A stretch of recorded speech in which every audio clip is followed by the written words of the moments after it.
Mornings with Brian. Moody Radio Cleveland. 103.3 at 6 to 9 a.m.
Mornings with Brian. Moody Radio Cleveland. 103.3 at 6 to 9 a.m.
6:06 WCRF Mornings with Brian. Here we are, first day of our live stream on YouTube. I'm so excited. Are you excited, Lauren? Yeah, I'm excited. Do you feel like your face is totally prepared for this today? No. Look, you're smiling. Look at you. No, it's not prepared. Oh, no. No, I'm not prepared. A big shout out to our friend Daria. That's right. Because she's been working so hard. And she's going to say, well, Alan helped too. And of course, Alan helped, Of course our Alan engineer. helped. But Daria, this has been your big project, and we are so grateful for you and your hard work. Do you feel good about that? Oh, and as we work through technical... Her soundboard's having some issues this morning. difficulties. It's okay. But it's you know the first what? day of it. When we interviewed Daria, we talked about this. We're like, so this is what I want to do, so can you do this? Right. And look, here we are. Here we are today. She did So if you want to go watch along with the show, all you have to do is go to Mornings with Brian on Moody Radio Cleveland, Mornings with Brian on Moody Radio Cleveland, and you can stream the show there and on Facebook as well. You can also text live to 440-546-2255. I You'll didn't get a know link. about that. It's on your sheet. Well, you expect me to prepare? Is that what you expect from me? Yes. Special thanks to Mike Reynolds as well for being in for Ron today. Appreciate that, Mikey Mike. Yeah, it's no problem. Nice to get up nice and early and lack of sleep. It's a great way to start the day. Well, and you also get to have your beautiful face shown on the first live stream. How does that feel?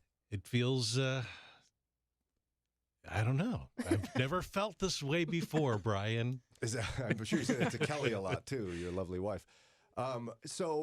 We are excited to have a new week and a new endeavor here with our YouTube channel. But also, we got to make sure we tell you about our men's conference. Our men's conference, we normally start selling tickets earlier than this, but surprise, we held off for just a bit, and so now tickets are available. It's going to be at Canton Baptist Temple, Saturday, March 2nd, featuring some fabulous speakers. The Chris Brooks from Equipped with Chris Brooks will be there.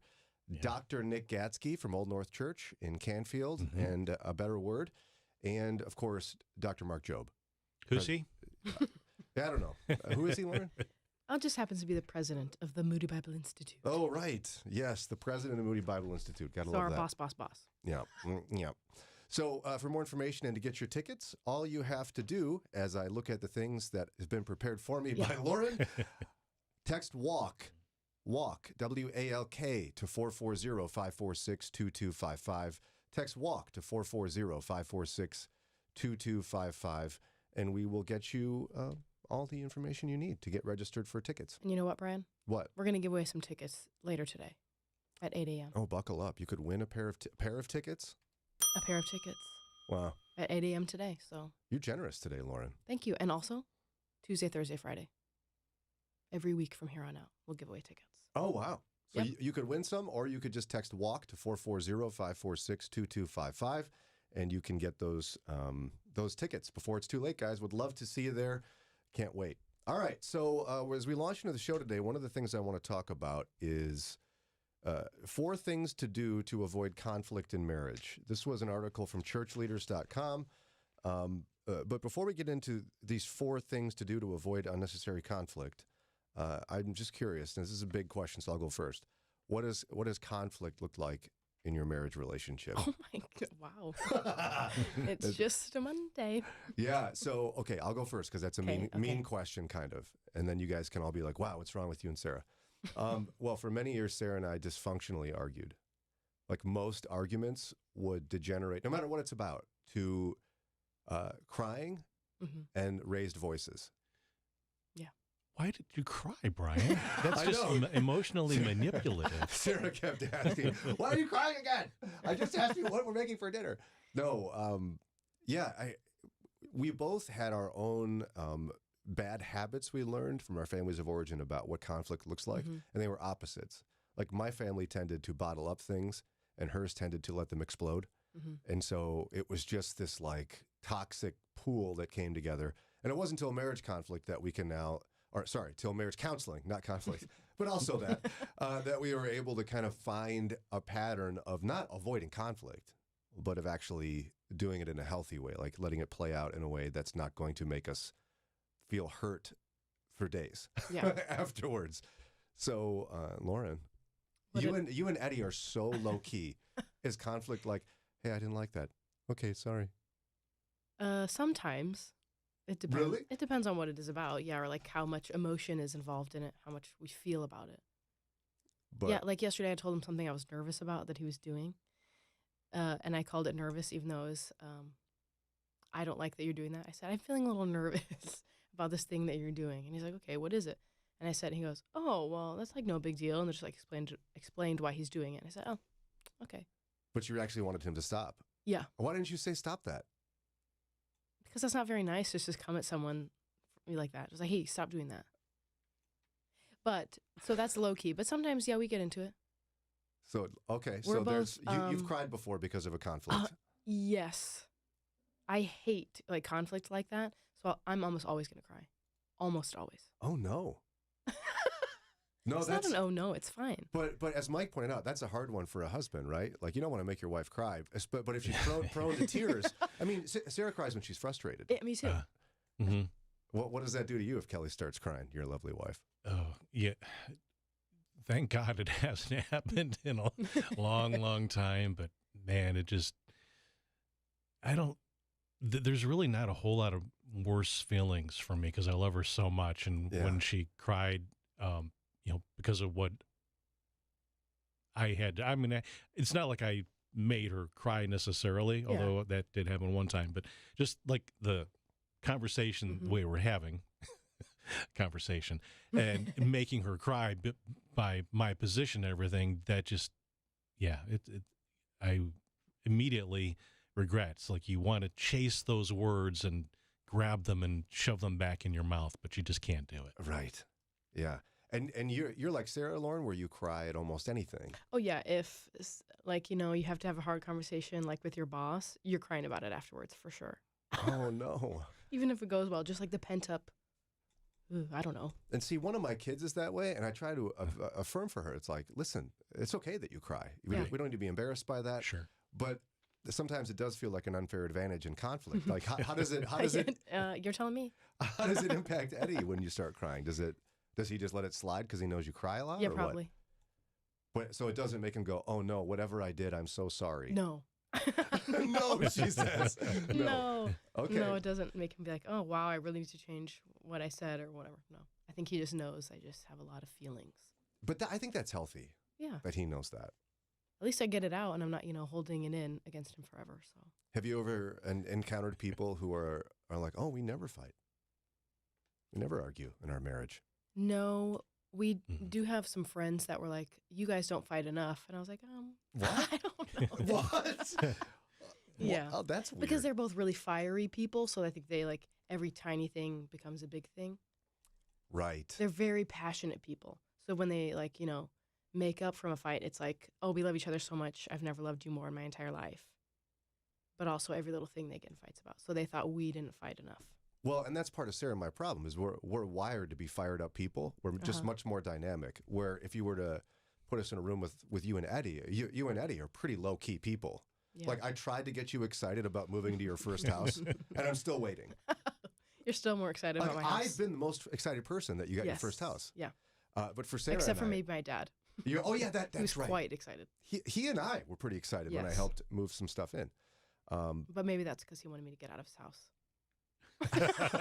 Yeah, you were living in his basement. I suppose that's part of it. But all right, so it's 6:14 Mornings with Brian again live on YouTube today. Just go to Mornings with Brian on Moody Radio Cleveland on YouTube, or just text us the thing that Lauren told me I should say. Lauren said live 440-546-2255. Text live to 440-546-2255. We'll send you back the link. And we'll continue chatting about and get to churchleaders.com and what this author, Dave Willis, says are the 4 things you should never, ever do in marriage. Specifically, 4 ways to avoid unnecessary conflict.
621 WCRF, Mornings with Brian, and the first day we're broadcasting live via YouTube and Facebook. We got a bunch of you hanging with us there.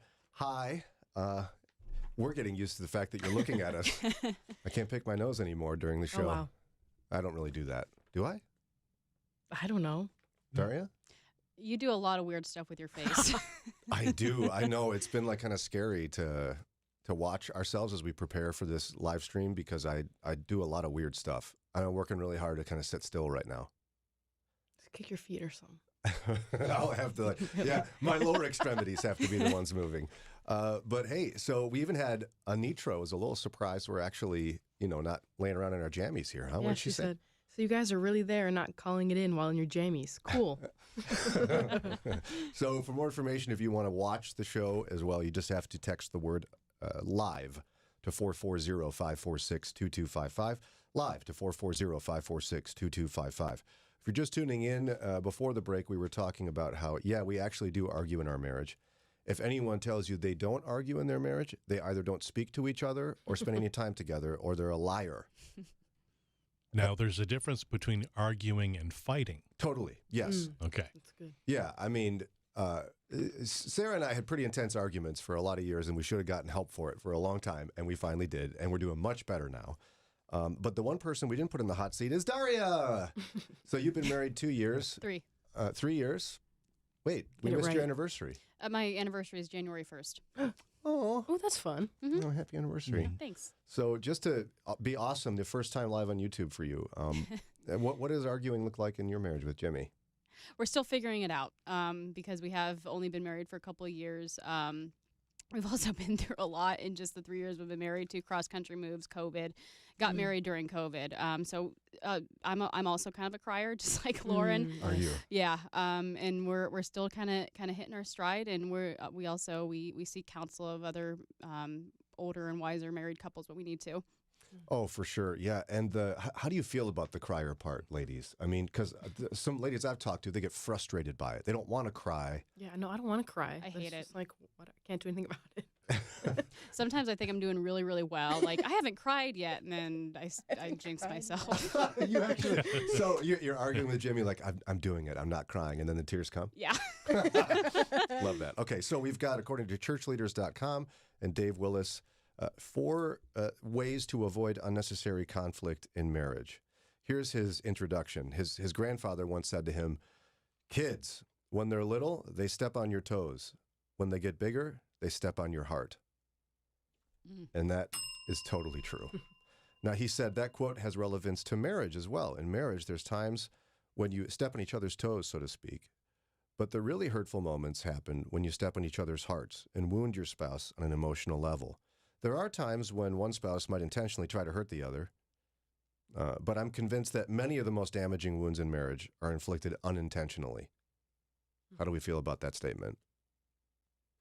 Because I'll start this way. I don't think I've ever tried to hurt Sarah's feelings on purpose. Yeah, I think it's like what Mike was saying. Like, you love this person so much, you're not trying to make them feel a certain way or say something in a certain way to hurt them. Do you agree with that, Daria? Yeah, I don't think very many people on this planet will go around and say, I'm going to hurt this person today. But when you're very close to someone and you know a lot about them, I think sometimes you do unintentionally hurt them in very deep ways. Yeah, I guess I would say if you're intentionally hurting your spouse's feelings, you should go get counseling. That sounds nutty. I don't know why you would do that. Weird. But it happens unintentionally, dare I say. Yeah. Every day? Probably. I would agree. Mike, do you hurt Kelly's feelings every day? Maybe not every day, because you guys have been married for a long time. Yeah, and I don't think I do.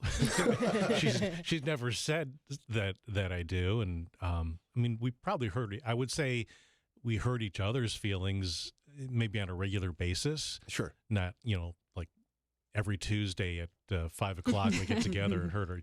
But it's just an unintentional thing, and any relationship that you have with somebody, and even if you care for them and they care for you, it's just going to happen because we're human beings and we mess up. Yeah.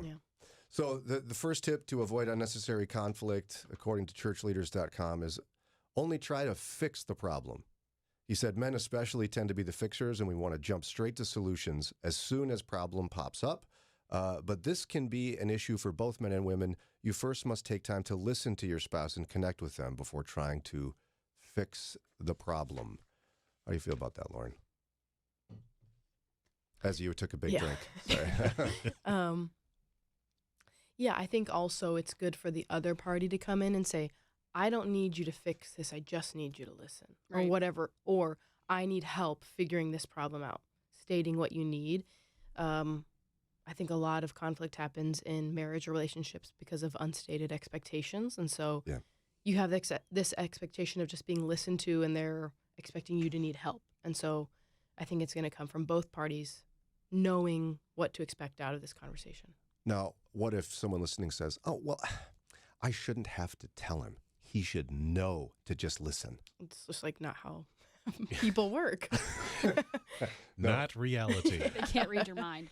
Well, and you know what I've learned through, Sarah and I've learned through marriage counseling is sometimes now I have to, if Sarah is expressing something to me, like she's going through a frustrated by or a problem she has, I have to sometimes ask, is this something you want me to just listen to, or would you like some advice? And what do you think she usually says?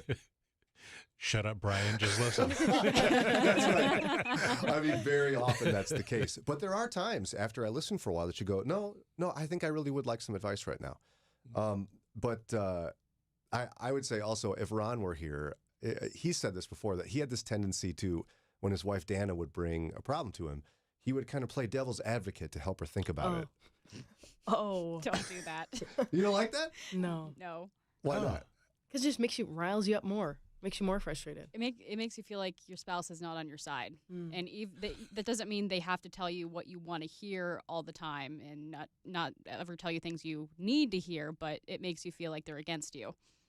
So what does it sound like to listen with empathy without fixing the problem? It sounds like silence. Yeah, I think it does. Yeah.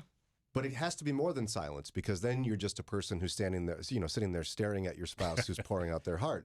And then pretty soon they'll go, say something. Aren't you listening? Maybe it's asking questions to help them process through their emotions or thoughts. Yeah, I think asking questions is really good. Also, I've learned and it made such a difference, and it sounds so silly, but it's true. You just kind of go, wow. Like, let's say it was you, Lauren. You were really mad about a work problem, and you're like, Brian, and I just go, boy, that sounds really frustrating. Yeah. I try to give an emotion that communicates that I'm listening, and you can agree or not. You'd be like, no, it's not frustrating. It's infuriating. Yeah, I can understand that. Tell me more. Right. Yeah, and sometimes that's all it takes for someone to feel better. Have you guys ever tried that in your marriage relationships? Daria, you ever tried that or not? Not that specifically. We're practicing more like you did this and then I felt this, or what I'm hearing you say type of statements, and that's helping us. Yeah, that always helps. In fact, in counseling, sometimes Sarah and I have had our counselor do that. Be like, all right, Brian, stop. Sarah, what do you hear Brian saying? Which I know sounds so annoying to some people. But it matters, because there's times when Sarah and I will do this for each other, and the other person will say a statement, and you'll go, absolutely not. That's not even close to what I was saying. But that happens so often.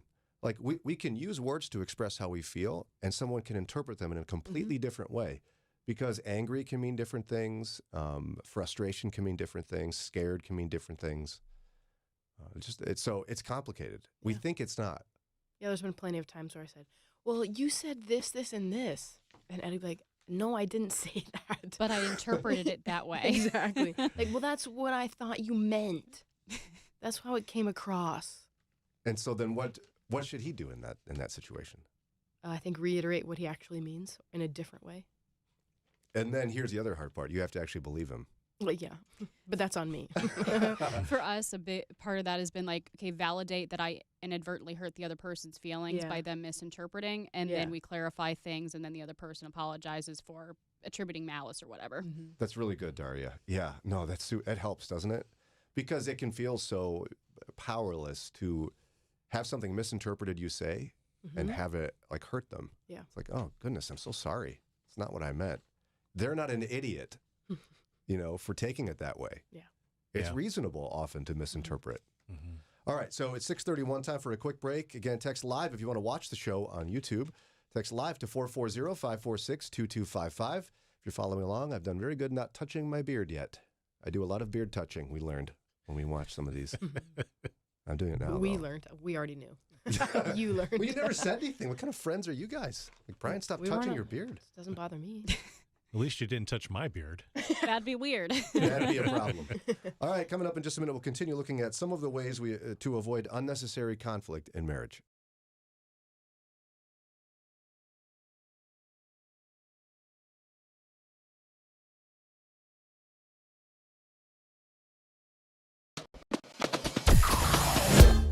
Mornings with Brian. Moody Radio Cleveland. 103.3 at 6 to 9 a.m.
Mornings with Brian, 638 WCRF, coming to you live on YouTube today. If you want to watch us, which could either be distracting or invigorating, we don't know. You could just text the word live to 440-546-2255, 440-546-2255. A lot of people commenting on their experience with this, Lauren. Yeah, we have Shirley, and she said it was distracting to watch us. Not surprised. No, where she found she couldn't hear, like wasn't listening to the conversation because she was just looking at us, which that's happened to me before. So I've noticed you're smiling a lot. I don't think I've changed my demeanor whatsoever. You don't think so? No, I think first of all, this is only the second week we're in person together ever, Okay. and also, you know, when you're with actual people, it's different than when I'm sitting alone in a bedroom in my house. Right. That's true. Different energy. Yeah, exactly. And also, last week you were looking at yourself a lot in that camera, so Who knows what Lauren was doing? so you Me? can see me. I don't know. I have that tendency, like when there's a, you know, when you're on a Teams call or a Zoom call, Oh, for sure. you look at I'm yourself always a staring lot. at myself, yeah, So why aren't you doing it right now? because I'm trying not to. Oh, okay. I'm not. Hey, I'm looking pretty nice. Oh wow! And I'm working You're hard gonna not turn people away. How you doing? I just did that, but I was looking at myself while I did it. I just looked at the camera. Okay. Walkworthy Men's Conference as well is coming up Saturday, March 2nd at Canton Baptist Temple. We'd love to see you there. If you want to join us, just text WALK to 440-546-2255. Text WALK to 440-546-2255.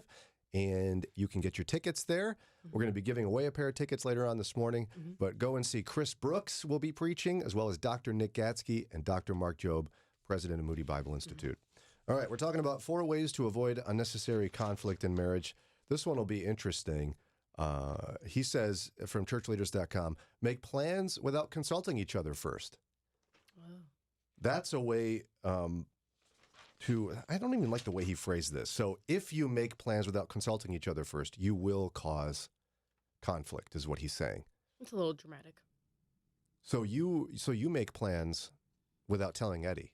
No, I look at our joint calendar and make sure there's nothing on there, and I put it in, and then I talk about it.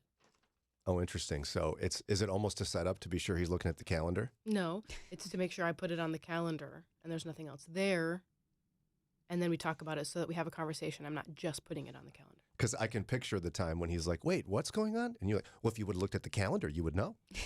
No, that happens when you say it 400 times. Hey, we're doing this weekend. Hey, we're doing this tomorrow. Yes. Hey, we're doing this afternoon. I've And never then- heard of this in my life. Hey, it's time to get ready. What? What are we doing? Sorry, I've said it 500 times. I can't say it again. You know, Mike, has that ever happened to you where Kelly has to tell you things a lot of times? Huh? You know what I tell Sarah? I go, oh, I'm sorry. I was just so distracted by your beauty. I just wasn't processing what you're saying. Daria, you like that? No. No, I don't. Well, so do you ever make a plan that's not on the calendar without consulting with Eddie or Jimmy first? Oh, because for us, because we don't have kids, it's much easier. Just hey, I'm gonna go do this. So just recently, I had a dinner with a friend. So I just said, hey, just heads up, I'm driving out to Worcester. He said, okay, have fun. Just make sure you text me when you get there because that's a long drive, and he does pretty similar for me. Because he's just worried about you. He wants to make sure you're safe. Yeah. Yeah. I mean, for Sarah and I, there's windows of time during the day where I can make a plan and not tell her about it. Like if she's at work and I'm not, I don't have to be like, hey, would you mind if I had a meeting this afternoon? But in terms of plans while the family is in play, like we always talk about it. Mm-hmm. Like if you're going to make a plan without talking to your spouse first, they're going to get mad at you. Because especially if you have kids, you have a complicated family schedule. Yeah. And Lauren's always making appointments for things. Yeah, we have a lot of appointments. You had a dentist appointment before you had unpacked all your boxes. Yeah, because I wanted to get established here. Like, I don't want to have to, like, think about and find doctors in months when I'm working. I was like, let's just get established while I'm on leave. Okay. I think it's responsible. Thank you very much. It's very responsible. It's just you're so on the ball. It's like I feel bad about myself sometimes.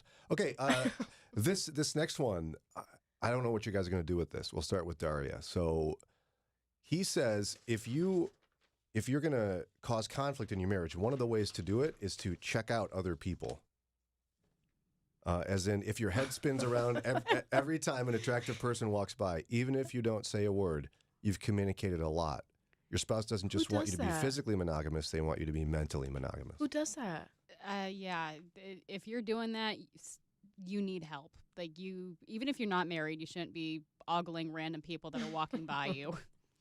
Well, now, okay, so let's just have Brian spice us up a little bit. Sure. So you're already annoyed. Yeah. People can see it in your face. Now, obviously, the dramatic head turn is ridiculous. Yeah. No married Christian man should do something like this. But, okay, I've heard some say this. Noticing beauty, like people are made in God's image. Mhm. There's beautiful people. Noticing beauty is not a problem. Looking at it a second time can become the problem. You're thinking about it. Yeah, I'm thinking. So you're saying, oh, you just like notice someone looks attractive? And you're like, yeah, it's a beautiful person. What, you've never seen a beautiful man before? Like a handsome man? No, that's fine. But when you start like, like ogling, like Daria said, or gawking at them or talking about it, yeah, it's like, okay, that's enough. Yeah, like, hey, Eddie, look at that guy. Isn't he handsome? You wouldn't say that. No. That would cause a major conflict. No, it would not cause a major conflict, but I wouldn't say that. Well, of course not. I mean, I don't think anybody who's really thought through life a little bit would say something like that. But the whole idea of you can't notice beauty is somewhat bothersome to me. Yeah, I don't think it's that you can't notice beauty. I think it's constantly looking at other people. Okay. There are Daria? some people that are just like outstandingly beautiful, and there's no way you can't see them. Yeah, Daria? Yeah, you have eyes, you're going to notice, but I mean, if So- you're really focusing in on things or like Lauren said, commenting on it, like you need help. Your marriage needs help. So you've noticed handsome men before that are not Jimmy. I mean, I don't really think about it. It's just like there's a guy, I honestly don't think about it. Okay. Lauren, have you ever noticed a handsome man before? Or Yes. it's just, you have? Okay. Yeah. Wow, should you repent? No, Why not? because people are beautiful. They were supposed to look like that. That's how God made them. Yeah, and that's So. and to me, it's always the second look is what it has to be. Yeah, exactly. When you keep going back to it, Because keep thinking about it and like, ruminating on it. yeah, it's foolish to say, "Oh no, I'm never going to notice beautiful things and beautiful people." That's silly. Yeah. It's just what you do with that, I think. All right, it is 6:46. Time for a quick break, and we come back. We'll continue chatting about this. There's one more thing this guy recommends to do to avoid unnecessary conflict in marriage, and we'll get to that after a quick break.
Mornings with Brian.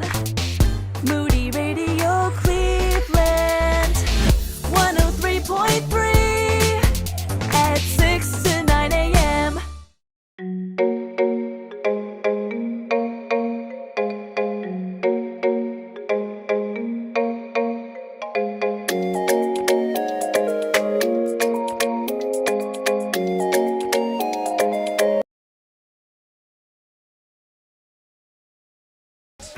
I'm pleased to report here on Mornings with Brian, someone watching on YouTube this morning, the first day of our live stream, said, Brian looks cool.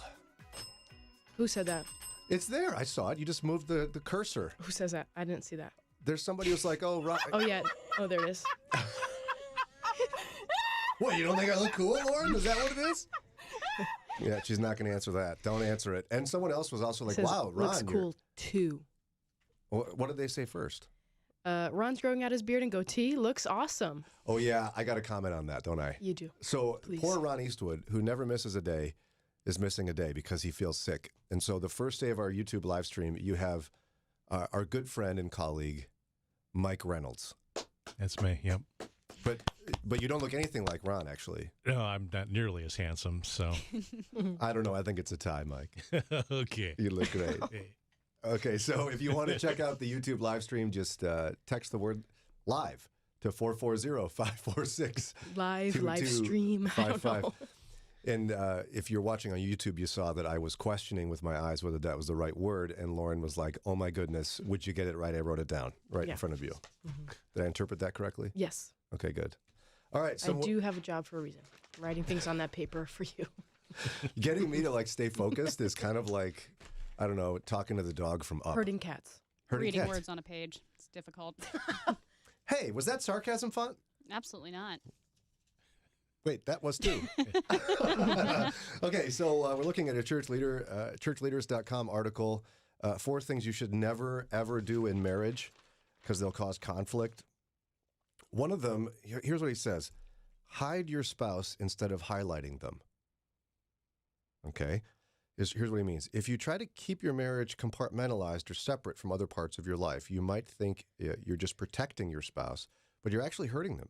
This is revealed in things like not wearing a wedding ring, not posting pictures of the two of you together online, not having a picture of them prominently displayed on your desk at work, or a million other little things that send a silent message that that they're not a central part of your life. Show the world that you're married and you're so proud, honored, and thankful to be sharing your life with the spouse of your dreams. Mike is laughing. I hope Kelly's not listening, Mike, or watching. Just kidding. No, why'd you laugh at that? I was just thinking, I don't have a picture of Kelly on my desk. It's a picture of Halle Berry. What does that say? Do you have a picture of Kelly on your desk? I don't have a picture of anyone on Me my neither. desk. You don't have a picture of Eddie? No. Are you guys hiding your spouses? No. You want to see my wife? I got a couple of pictures in my wallet. I'll bring it right out. I've seen your wife. I've met Kelly. Are you embarrassed of Eddie, Lauren? Not at all. You're on the internet live right now. No, I'm not. No, not at all. Then put up a picture of Eddie. What's your problem? I just don't feel, I don't know. First of all, I don't have like any pictures of anybody. If I had pictures of everybody else and not my husband, okay, maybe you could be like, hey, that's kind of weird. But it's just, I don't have pictures in my office. Well, look at this. I've got a picture of my children right here. Okay, Oh. well, that's not Sarah, so Do I have a picture of Sarah? here? got Do I have a picture of Sarah? I have a picture of my donkey right there. What? Here's my goat. You are, the point you are trying to prove is You're going failing. the You're opposite totally way. failing. I thought I had some pictures. What did I say? I don't know. I had some pictures printed, and here's me and my girls.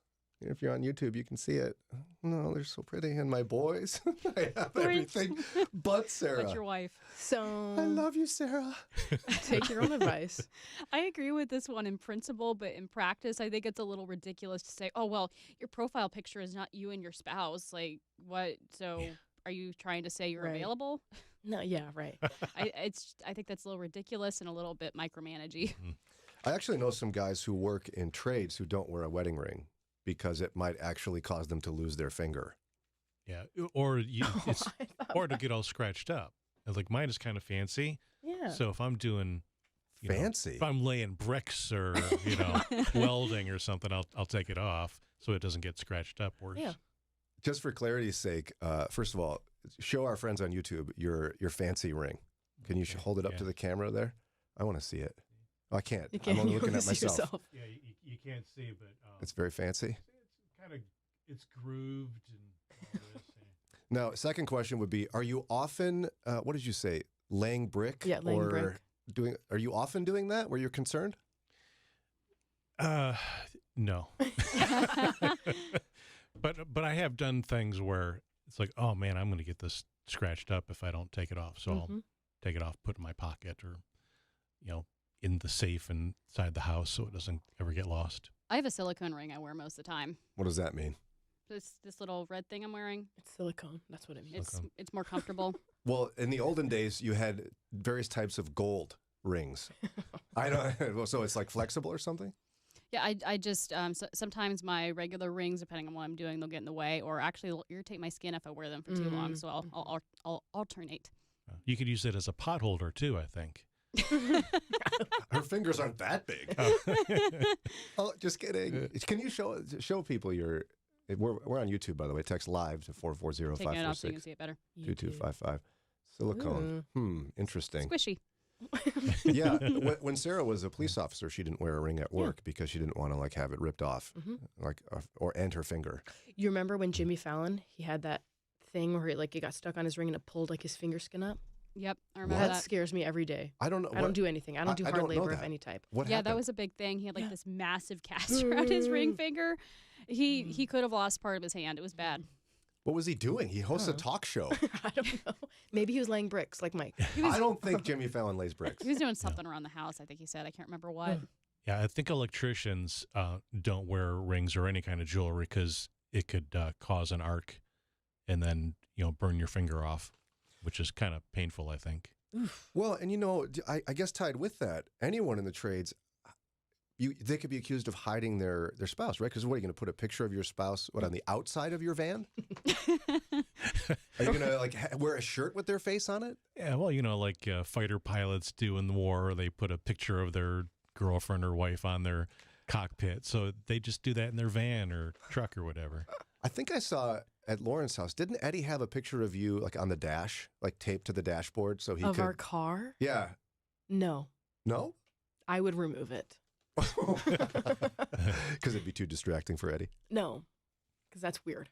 It's weird. Yeah, it's a little Of weird. our combined car, we both use it? No. I mean, I'm actually embarrassed live on the internet and on the Yeah, radio you should because be. I How have a embarrassing. picture of my donkey and my goat, and I don't have one Yeah. of my wife. I have one of my wife in my office, though, here at the radio station. see. So I think that counts. I would Sure he argue you does. spend more time in here than in your office. Yeah, that's true, though. Aren't you supposed to be on my team? That's true. I'm not on anyone's team. I just operate the cameras. I'm on Jesus' team, Daria. I said that looking at myself in a camera. Did you notice that, Lauren? Yeah, I did. I'm working on it. So any other tips you all can think of to avoid conflict in your marriage relationships? Because we certainly don't want to have conflict.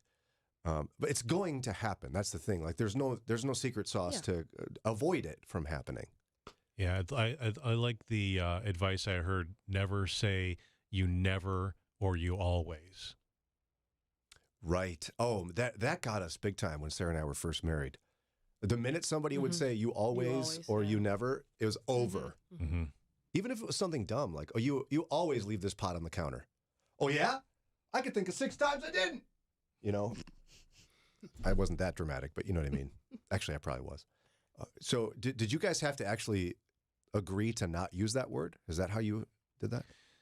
No, yeah, I'm one of those people that you would find annoying. We have rarely had fights. We'll argue things, but we almost never have yelled or anything, unless you count raising your voices because you're getting frustrated. But it's not like someone would say, "Oh my gosh, they were screaming at each other." Mm-hmm. So am I right that you just kind of go, "Yes, dear. Yes, Kelly. Whatever you say, Kelly." Well, in all honesty, that is one thing that we did kind of agree on when we first were married, is that we need to remember to always say those 3 words that mean so much. You're right, dear. and we both applied it to each other. So even in those times where I said something that turned out to not exactly be true or accurate, she would still say, "You're right, dear." And we would know that I wasn't right. We would both know that, but that would kind of diffuse the situation even more. So What have you and Eddie done, Lauren, with absolutes, the always and never? Our pastor and premarital counseling actually talked to us about them, one of the first things. And so we've tried our best not to use them. What happens if somebody uses it? I think we say it well, you just said always or never, and that's not really true. So Yeah. Daria, have you and Jimmy encountered that yet? Yeah, I try really, really hard to avoid those types of statements, but sometimes when I'm really frustrated and I feel like he's out to get me when obviously he's not, those will slip in. Oh, yeah. Yeah, we really struggled with that. In fact, in our first couple of years of marriage, I would say we fought about the most unimportant, dumb things, probably because of absolutes. I mean, it would be totally meaningless arguments. We've rarely argued over things that really matter. You know, it's always about dumb stuff like the dishes or the lawn or whatever it is. We had to almost have a conversation of we're not going to use absolutes, okay? And then on top of that, we have permission to say something to each other if it happens. We have permission to say, you just said never, and I don't think that's accurate. Yeah. And we know enough that we can kind of pause and go, you're right. It feels like it's most of the time. Yeah, Is there it you does. throw in there, but it's not. It feels like it's always. Yeah. All right. So again, if you want to check out the show live on YouTube, we start doing that today. We won't mention it forever, don't worry, but it'll be a constant now, Lord willing, unless Daria's gone, where you can watch us live on YouTube. Just text the word live to 440-546-2255. 440-546-2255. Now, coming up in just a few minutes after Mike's news, as he's in for Ron today, we're going to play a brand new game, sort of. If you've been a longtime friend of the show, we used to play a game called This or That. Do you remember this one, Mike? This or That? I couldn't remember which button to push. I do remember you playing it, but I don't really remember how it goes. So yeah, we used to do one called King James or King Lear. Can you tell the difference between a quote from Shakespeare or a quote from King James? That one's always fun. Then there was Love Song or Song of Songs. And I'd be like, girl. Yeah, exactly. Yeah, you can stop that. now. Remember that I can now meme your face, Remember, I can whisper in your ears. and I can clip that and make you look however I want. Oh, no. Oh, no, she has power. In this case, we're going to do a fun one. Hard to resist based on last year in the news. That's right. Is it lyrics from Taylor Swift or a quote from the Book of Lamentations? So Taylor, this is going to be good. yeah, Taylor Swift or Lamentations. We need you to be our contestant today. We'll give you 3 quotes. All you have to do is say, that sounds like Taylor Swift, or, oh, that sounds like the Book of Lamentations. And if you get 2 out of 3 correct, we're going to give you 2 prizes. One of them is a book by Dr. Tony Evans. It's called Hope for the Hurting, and it's from B&H Publishing. And another book would be from our friends at Moody Publishers and Today in the Word.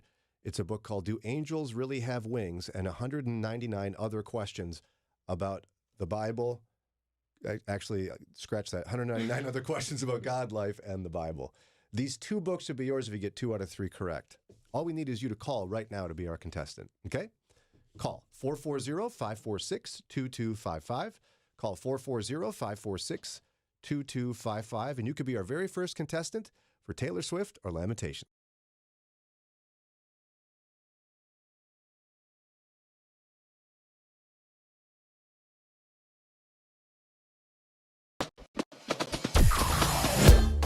Mornings with Brian.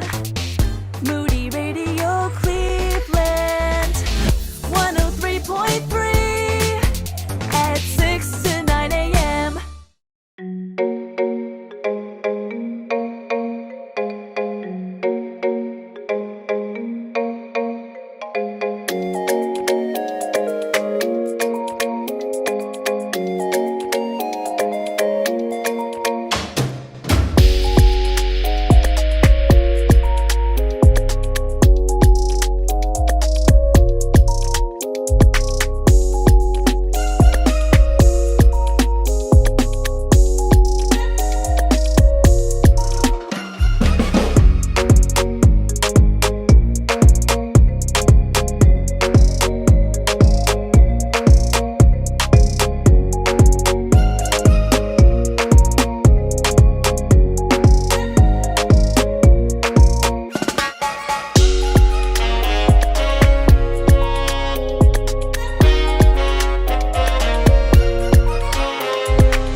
708 WCRF Mornings with Brian. First day broadcasting, simulcasting live on YouTube and Facebook. You can find out more by texting the word live to 440-546-2255. Text live to 440-546-2255. See me, try to smile because I'm not used to being on camera, and try to avoid touching my face all morning and like moving around a lot. I'm doing pretty good today, Lauren. We do have some phone interviews in a bit, so. Oh, boy, yeah, those are the worst for me. All right, so with that in mind, we're going to play a brand new game today.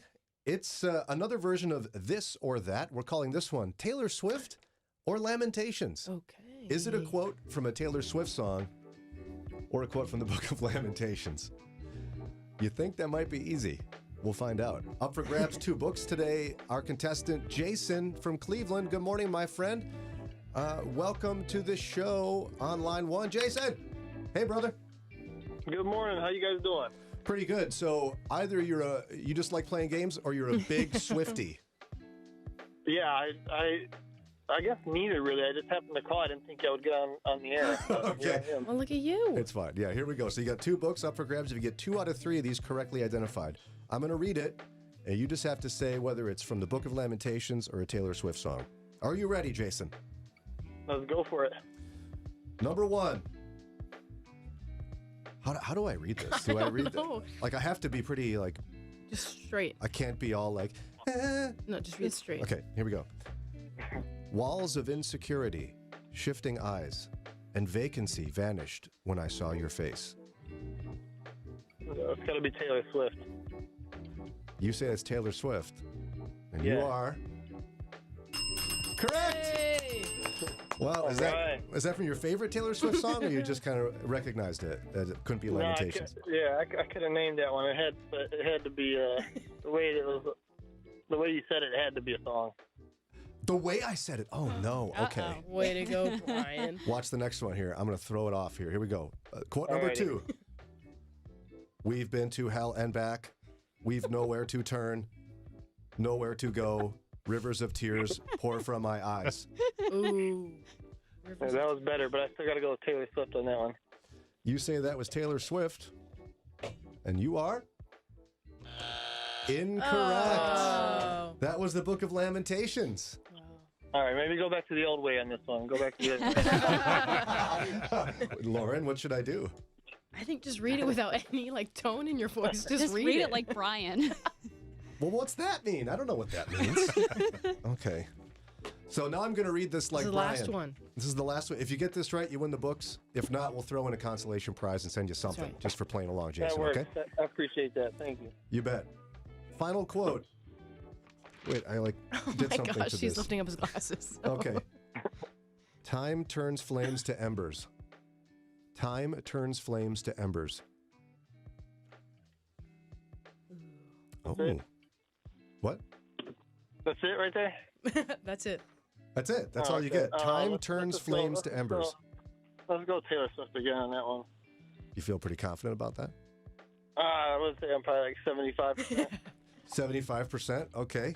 You say that the quote time turns flames to embers is Taylor Swift, and you are for the win or not. Correct. Go!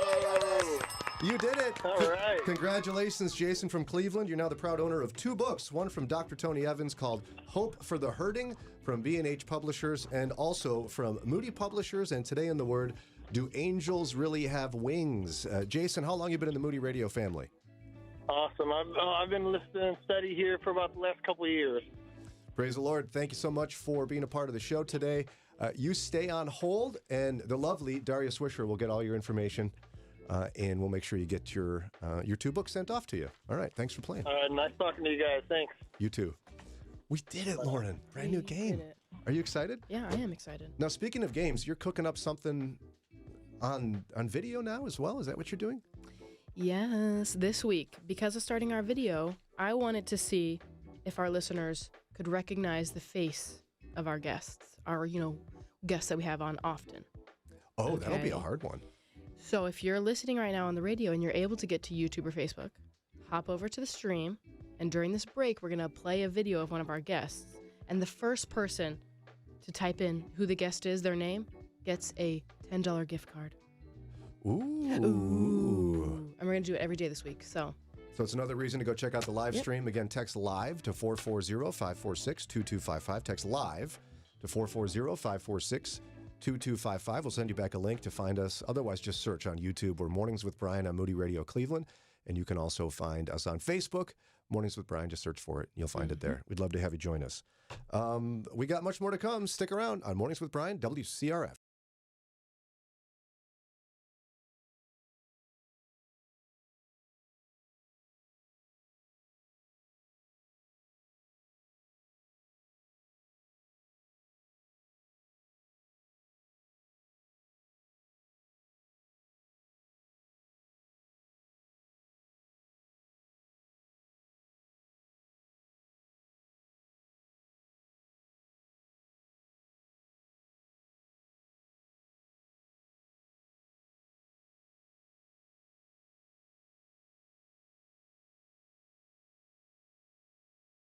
Hi, Morning with Brian's team. I am looking forward to the new live stream program that will begin in January. And Brian, I'm hoping no one says we look better on radio than we do on YouTube. See you soon.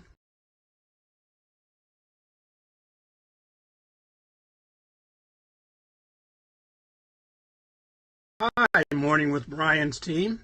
I am looking forward to the new live stream program that will begin in January. And Brian, I'm hoping no one says we look better on radio than we do on YouTube. See you soon.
It is 7:20. This is Mornings with Brian on WCRF. I got to tell you what, tickets are on sale for the Walkworthy Men's Conference. It's time to get those tickets, guys. It's an amazing time where hundreds, sometimes over 1,000 guys get together. I think last year we had like 1,200 people get together to learn what it means to follow Jesus as a man and enhance our faith in Christ. And so here's how you do it. Just text the word walk right now, walk, to 440-546-2255. Text walk to 440-546-2255. We'll text you back a way to get registered and get your tickets for the big event. We'll be giving away some a little bit later this morning. But for now, just know it's Saturday, March 2nd, Canton Baptist Temple. Saturday, March 2nd, Canton Baptist Temple, featuring 3 speakers. It's going to be Chris Brooks from Equipped with Chris Brooks right here on Moody Radio. He'll be preaching. Yeah, and it's a live taping of Chris Brooks of Equipped. Oh, that's right. Yes. You'll be a part of a live taping. So cool. Okay, and then also Dr. Nick Gatsky from Old North Church in Canfield, regular guest on the show. Also, he's the Bible teacher on the program A Better Word. He'll be sharing a message with us. And, of course, Dr. Mark Jobe will be speaking again this year. So for more information, again, text WALK to 440-546-2255. We're also live on YouTube. In fact, if you're on YouTube, I'm looking at you and smiling, and it's awkward for you. And Facebook. Oh, right, and Facebook. So for that information, just text live to 440-546-2255, 440-546-2255. Daria, have I been, like, touching my face a lot today? No, not yet. Yeah, I don't think so. I'm winning. You are. I know I did so many weird things. We were all laughing at me. Yeah, you did. I see how long this lasts. Maybe a day. Maybe like 10 minutes until we get on the phone. Pretty soon I'll be just doing lots of things up my face. Okay, I want to chat about this article. We may not have time to get too deeply into this, but that's what Fridays are for, right? To follow up on things. But churchleaders.com has an article, 10 Dangerous Myths About Church Growth. And I've encountered a lot of these, and I'm just curious to know your guys' thoughts on them. The first myth about church growth is if you're not growing, something's wrong. A lot of people, a lot of elder boards, a lot of church leadership will think, we're not growing. There must be something wrong. I don't think that's true at all. It's a major myth. Major myth. Have you all encountered anybody who's thought this before? That oh no, we're not growing. I wonder what we're doing wrong. Have you encountered that? Yeah, I think so. I was a part of a church plant in Chicago, and I think there's just a lot of pressure on church plants to grow fast and to keep growing. And so once we hit whatever number that was, it was always a concern that we should still be growing, and we just saw this big growth, and now we've stopped. Yeah, in fact, the article indicates, of course, if you're not growing or you're declining, I think it's cause to evaluate what you're doing. But it's not a given that something is always wrong. Yeah. Like Sarah and I were in a church in Chicago that probably had about 30 people on a Sunday morning in a beautiful church building. It's an old church. And it was smack dab center in an area of Chicago that was primarily Roman Catholic. I mean, for miles and miles, primarily Roman Catholic. So the idea that an evangelical covenant church had 30 people in it and was not exploding in growth was not all that surprising because of the demographic in which they were in. Preaching was great, but, I think there's, even if a church is in decline, that doesn't even necessarily mean there's something wrong. I know that sounds a bit crazy, but let me share something with you. Dr. Russell Moore, editor-in-chief of Christianity Today, was interviewed by NPR, and he said he thinks Christianity is in crisis in America today. He wrote a book about it, and here's what he said. Well, it was a result of having multiple pastors tell me essentially the same story about quoting the Sermon on the Mount parenthetically in their preaching. Turn the other cheek. They'd have someone come up after and say, "Where did you get those liberal talking points?" And what was alarming to me is that most of these scenarios, when the pastor would say, "Well, parishioner, I'm literally quoting Jesus Christ," the response would be, not, "I apologize." The response would be, "Yes, but that doesn't work anymore. That's weak." And when we get to the point where the teachings of Jesus himself are seen as subversive to us, then we are in a crisis, he says. Like, I think there would be churches in America today where if the pastor were sticking to like what Jesus expects of us in our lives today, Mhm. they might have people leaving. Is that too dramatic? I get dramatic sometimes. No, I was going to suggest that. In some cases, yes, unfortunately. That it could be, he could be right about that. Yeah. Mhm. Because I was thinking if a church is in decline, it could be because the pastor, it may be a new pastor, or maybe the pastor has a personal revival, or just comes a realization that he's been not preaching what he needs to be preaching, just preaching what people want to hear. And then he starts preaching things that people don't necessarily want to hear, like, you need to give money to the poor instead of, God wants to make you rich. Well, that's going to make people leave. Mhm. But that doesn't mean the church is in decline. That, I would say, in God's eyes, would make that church going upwards, for a lack of a better phrase to say. Yeah, it's that thing where I think some people go to church and they want to feel good and have everything that they hear kind of agree with their sensibilities and ideology. But in fact, I think the opposite should be the case. Like, we should be challenged every week to see the areas of our life that have not yet been conformed to Christ. Yeah. Maybe not every week, but there should Regularly. be a balance. Yeah. Because there are churches, and I'm thinking of one that's very, very popular throughout the United States and the world, and it seems like every sermon is really just kind of a pep talk. Yeah. And it's not necessarily to say that there's no theology in it and it's not a Christian message, but if the Christian message is always encouraging, always uplifting, always makes you feel better, that's probably not the message that you should be hearing every week. And I think there's an opposite myth, according to this piece from churchleaders.com. They say it's a myth that if you say the more you grow, the healthier you are. As in that growing church down the road, that brand new church is growing like hotcakes, going like hotcakes, growing like Weeds. weeds. There it is. Lauren Cuevas, thank you very much. They must be healthy because they're growing. Is that obvious? Daria, what's your take on that? I mean, you can make churches extremely attractive to the world, but we know that there's this entire sect of carnal, worldly churches that don't want to preach what the Bible says, or not telling people the truth, the hard truth, and telling them how they need to, not in a more loving way, telling them they need to shape up and make sure their lives look more like Jesus. Yeah, and like the process of holiness is painful in a lot of cases, and so if somebody, I don't know, if you're growing like crazy, I think you have to question. Just be sure you're doing the right thing. Mm-hmm. It could be just people in your community are hungry for God's truth. That could be true, but the idea that growth always means you're healthy, I think, is a really dangerous concept. Right. There is such a thing as revival, and revival Yes. still happens, but a growth is not necessarily revival. And all you have to do is listen to a podcast series called The Rise and Fall of Mars Hill to see that explosive growth isn't always good. Okay. The next myth about church growth in this church article, or this churchleaders.com article, church growth can be manufactured.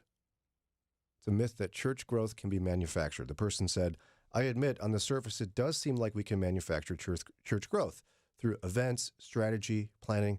However, what I mean to say is true. Church growth is a work of the Holy Spirit, a byproduct of our obedience, intersecting God's sovereignty. True church growth is not due to our efforts. You can spend money and market an event and draw a crowd.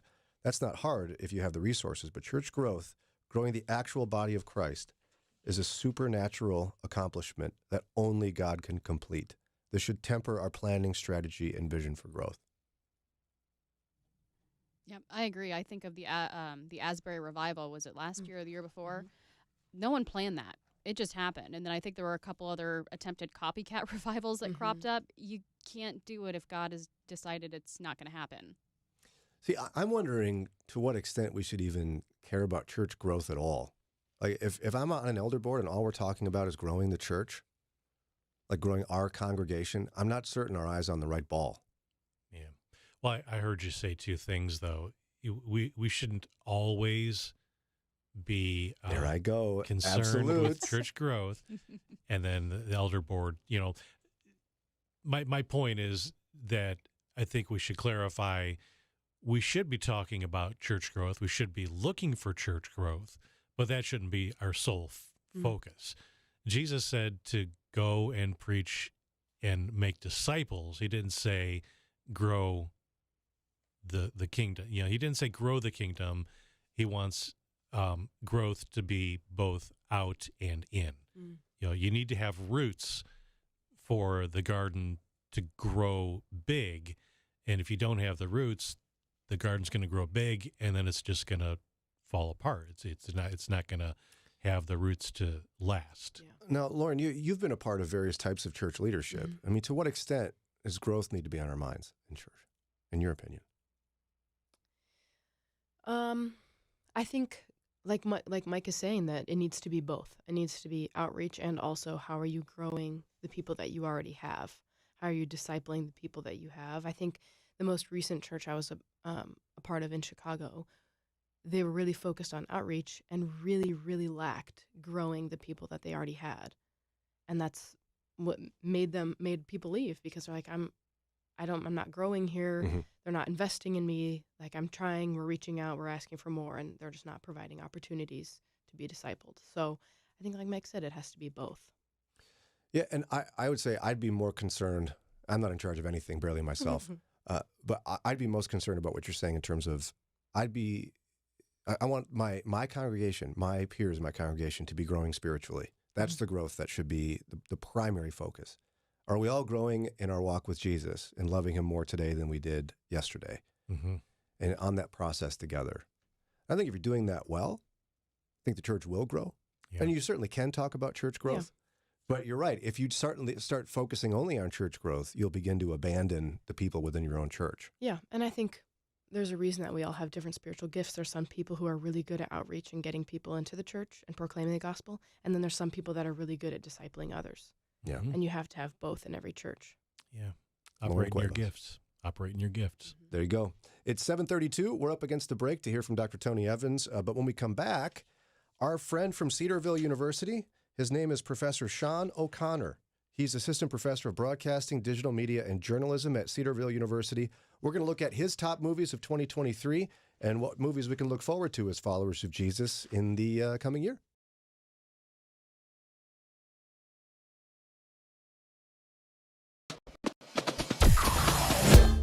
Mornings with Brian. Moody Radio Cleveland.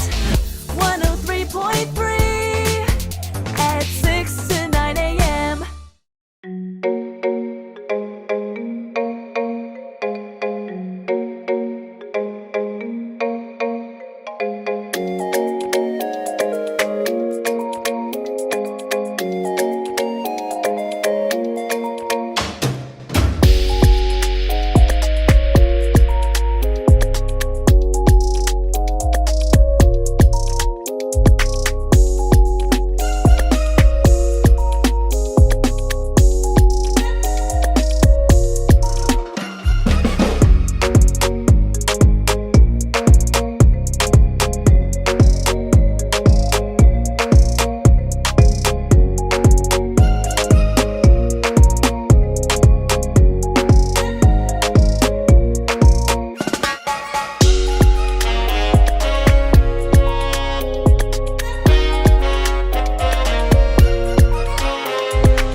738 WCRF Mornings with Brian. Ooh, a closer view of me on YouTube right now. Daria zoomed in. I don't blame you for this. If you're just tuning in and haven't heard about it, I don't blame we're you. streaming live on YouTube and on Facebook starting today, and we'll continue to do so. For more information, text live to 440-546-2255. Text live to 440-546-2255. And Daria, somebody was asking you on there about like the music, right? They want to know, why aren't you playing the music on there? The short answer is legally we can't. Yeah, it's Facebook YouTube. and YouTube will take all our videos down if we play any copyrighted music. But we have plenty of things happening during songs and stuff on YouTube. So you can, I don't know, switch back and forth or just, I don't know, do something. Who knows? It's not my problem. It's your life. We use the break to go to the bathroom, so you can as well. Good idea. Thank you. Fill our coffee. It's also going to be a great way for you to listen back to conversations we have with folks like our guest right now. He is assistant professor of broadcasting, digital media, journalism at Cedarville University. Professor Sean O'Connor, welcome back to the show. Good morning. Thank you for having me back. All right. I love what you have for us today. You have your top movies of the last year as a Christian school professor / movie enthusiast, and what to look forward to next year. Let's just jump right to your number one. Your favorite movie of 2023 was Oppenheimer. Why? Correct. I really enjoyed Oppenheimer. I thought it was a very, surprisingly entertaining film for a 3-hour movie where people talk in rooms about nuclear weapons. I think it builds a lot of suspense, but also goes very deeply into the character of Robert Oppenheimer and the guilt that he might have faced having developed the atomic bomb and the legal proceedings and things that followed that. And from a director like Christopher Nolan, who's done Inception and Interstellar and a bunch of those films, he treats it with a lot of intensity. And I really enjoyed it. It's funny. Last night was the Golden Globe Awards, and Oppenheimer won 5 of them, including Best Drama Film. And I was very happy about that. Now, to be clear, you're not saying, what a great Christian movie. You're saying that as a film itself and a filmmaker and a film critic, you're saying it was a great movie. What do you say for Christian audiences, though? Yeah, that's a great point. Oppenheimer is rated R. A lot of my favorite movies from the past year were rated R for various things. And there are some times where I can see that rating and I see why it's rated R, and I'm like, okay, I don't need to see that, or at least I don't need to see that right away. I'll skip it, or I'll wait till it comes out on streaming or DVD or something. Oppenheimer's it has a couple scenes and a few words here and there that were objectionable, and I can personally say, okay, I can look past those couple moments, and the rest is good for me to watch. There are some people that I think, other Christians who might feel differently and say it's rated R, I'm going to stay away entirely, and I get that. I think, as we've talked about on the show before, we need to understand our relationship with the Lord and our convictions more than we understand the movie world and how movies work and what's going on and what people are seeing. I think it's important that we prioritize that, and I understand if people have those convictions. Now, Lauren and I were talking about your number 2 choice. Like, I've never even heard of it. Past Lives? What is this? Yeah.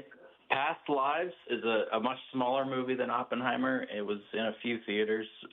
It's a Korean-American drama that takes place over 3 time periods as this Korean boy and girl are friends back in Korea, and then one of them has to move to the United States, and over the course of several years they reconnect, and finally as adults they reconnect. And that's an example of a movie. It's rated PG-13 for, I think, like 2 bad words, basically. But it's one of those movies that it's not Christian in its worldview. I think there's a little bit of, I don't want to say Buddhism referenced in the film. It might be that. I might be wrong. But there are still things that in a movie like that a Christian can say. I think it's good that people are reconciling and healing and bringing closure to relationships in a healthy way that the Bible tells us to, even if the movie itself is not biblical in that sense. And that, again, I think it's important that we know what's in the Bible more than we know what's in our favorite movies. Now, your number 3 choice, I've debated watching this. It's a Martin Scorsese film, Killers of the Flower Moon, because I watched his Netflix movie with De Niro and Pesci, and I thought it was super boring and a big disappointment. Like, what do we do with Killers of the Flower Moon? Yeah, well, you probably won't like it then because it's very similar in terms of its length and the pacing and things. It's more of a Western. The Irishman, his film for Netflix, was more of a gangster movie, but he's a director who's been working a long time, and his movies now are long and contemplative, and sometimes they're a bit slow, but I think it makes sense why they're slow, because the characters are very pensive and thinking over very big moral decisions. And it takes place in early 1900s as Native American property is being taken and they're being killed, and so there's crime involved in that. And I actually got to see that in the theater. It's coming to Apple TV, I think, in a couple days, but I was very glad to see that in the theater because I think it's some of the best filmmaking you'll see this year. And Martin Scorsese, like Christopher Nolan, there's maybe Christian or at least Catholic themes that you can pick up in their films about atonement and guilt and things like that are addressed that I think Christians can pick up on. Maybe they won't enjoy the movies that much, but I think it's still beneficial. So I should stop waiting for explosions and fast-moving action scenes and just think a little bit when I watch that? Yeah, there are a couple explosions, but they're not going to satisfy you for the whole 3.5 hours. Okay. I do want to jump around on you have your top 10 list. We can't get to all of them this morning of films from last year. The Michael J. Fox movie, was that the documentary he released? Yes. So a movie it is on Apple TV. It's called Still. It's a documentary on Michael J. Fox, the actor, and his life and his battle with Parkinson's. I thought that was fantastic. Yes, me too. It interviews him. It intercuts footage from the movies he was in with reenactments from his real life, and it's sort of this example of art imitating life imitating art, as you see him growing as an actor and then trying to hide his Parkinson's as an actor. And I thought it was fantastic. And another one of those films that it's rated R for some bad words and things, and maybe there's nothing explicitly Christian in there, but there's still messages about how do you deal with pain and illness and family in a way that's healthy, in a way that's biblical, that God calls us to, instead of just isolating ourselves. I think that's important. I totally agree. His positive attitude he has about his Parkinson's is really admirable. And the transparency in that film that he shows what he's going through and what he's been through is pretty striking. So I agree with you. He's not a Christian, but we certainly could take from his positive approach to his pain. Right. All right, so it is 7:46, time for a quick break. Professor Sean O'Connor with us. He's Assistant Professor of Broadcasting, Digital Media Journalism at Cedarville University. When we come back from this break, we'll maybe talk about one or two more of his top picks from last year and then see what we can look forward to in the theaters in 2024.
.48 WCRF, again for the first time live on Facebook and YouTube as well. Whole show, you can watch the thing with us.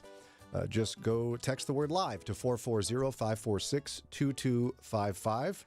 With us right now, Sean O'Connor. He's Assistant Professor of Broadcasting, Digital Media, and Journalism at Cedarville University.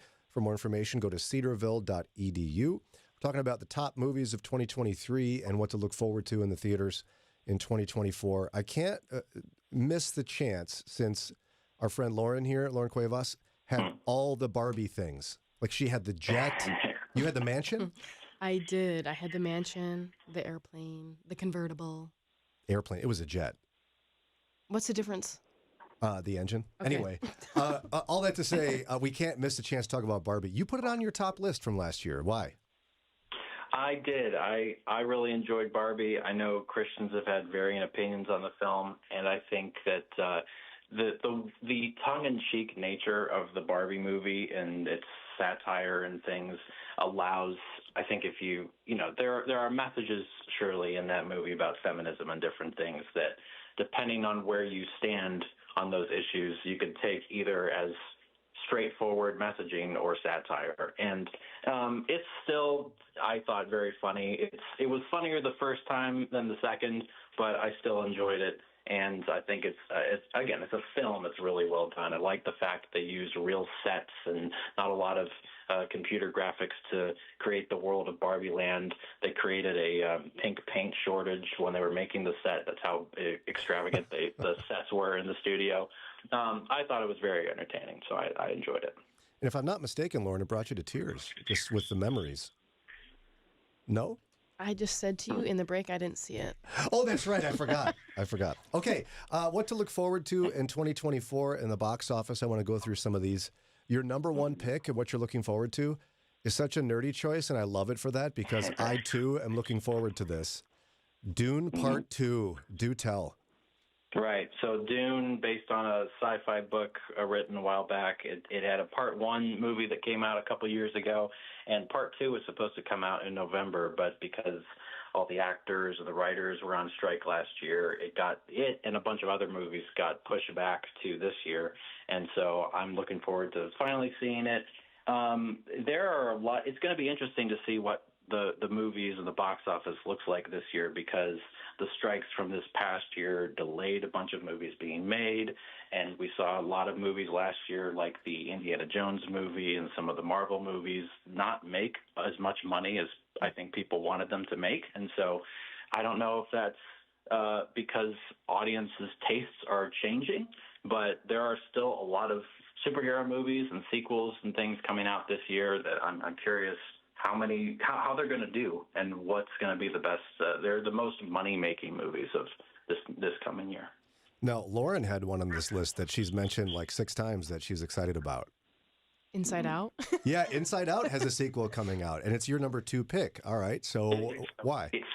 It is. I'm excited. I mean, Disney and Pixar, I grew up on Toy Story and Finding Nemo and those movies, and I will always go see what they put out. And their output in the last few years has been hit or miss with me, but I liked Inside Out a lot, and I'm curious to see what they do with a sequel. Apparently, there's a third Incredibles movie coming out by the end of the year, too. Oh. I don't know how that's going to be, but I'll check it out.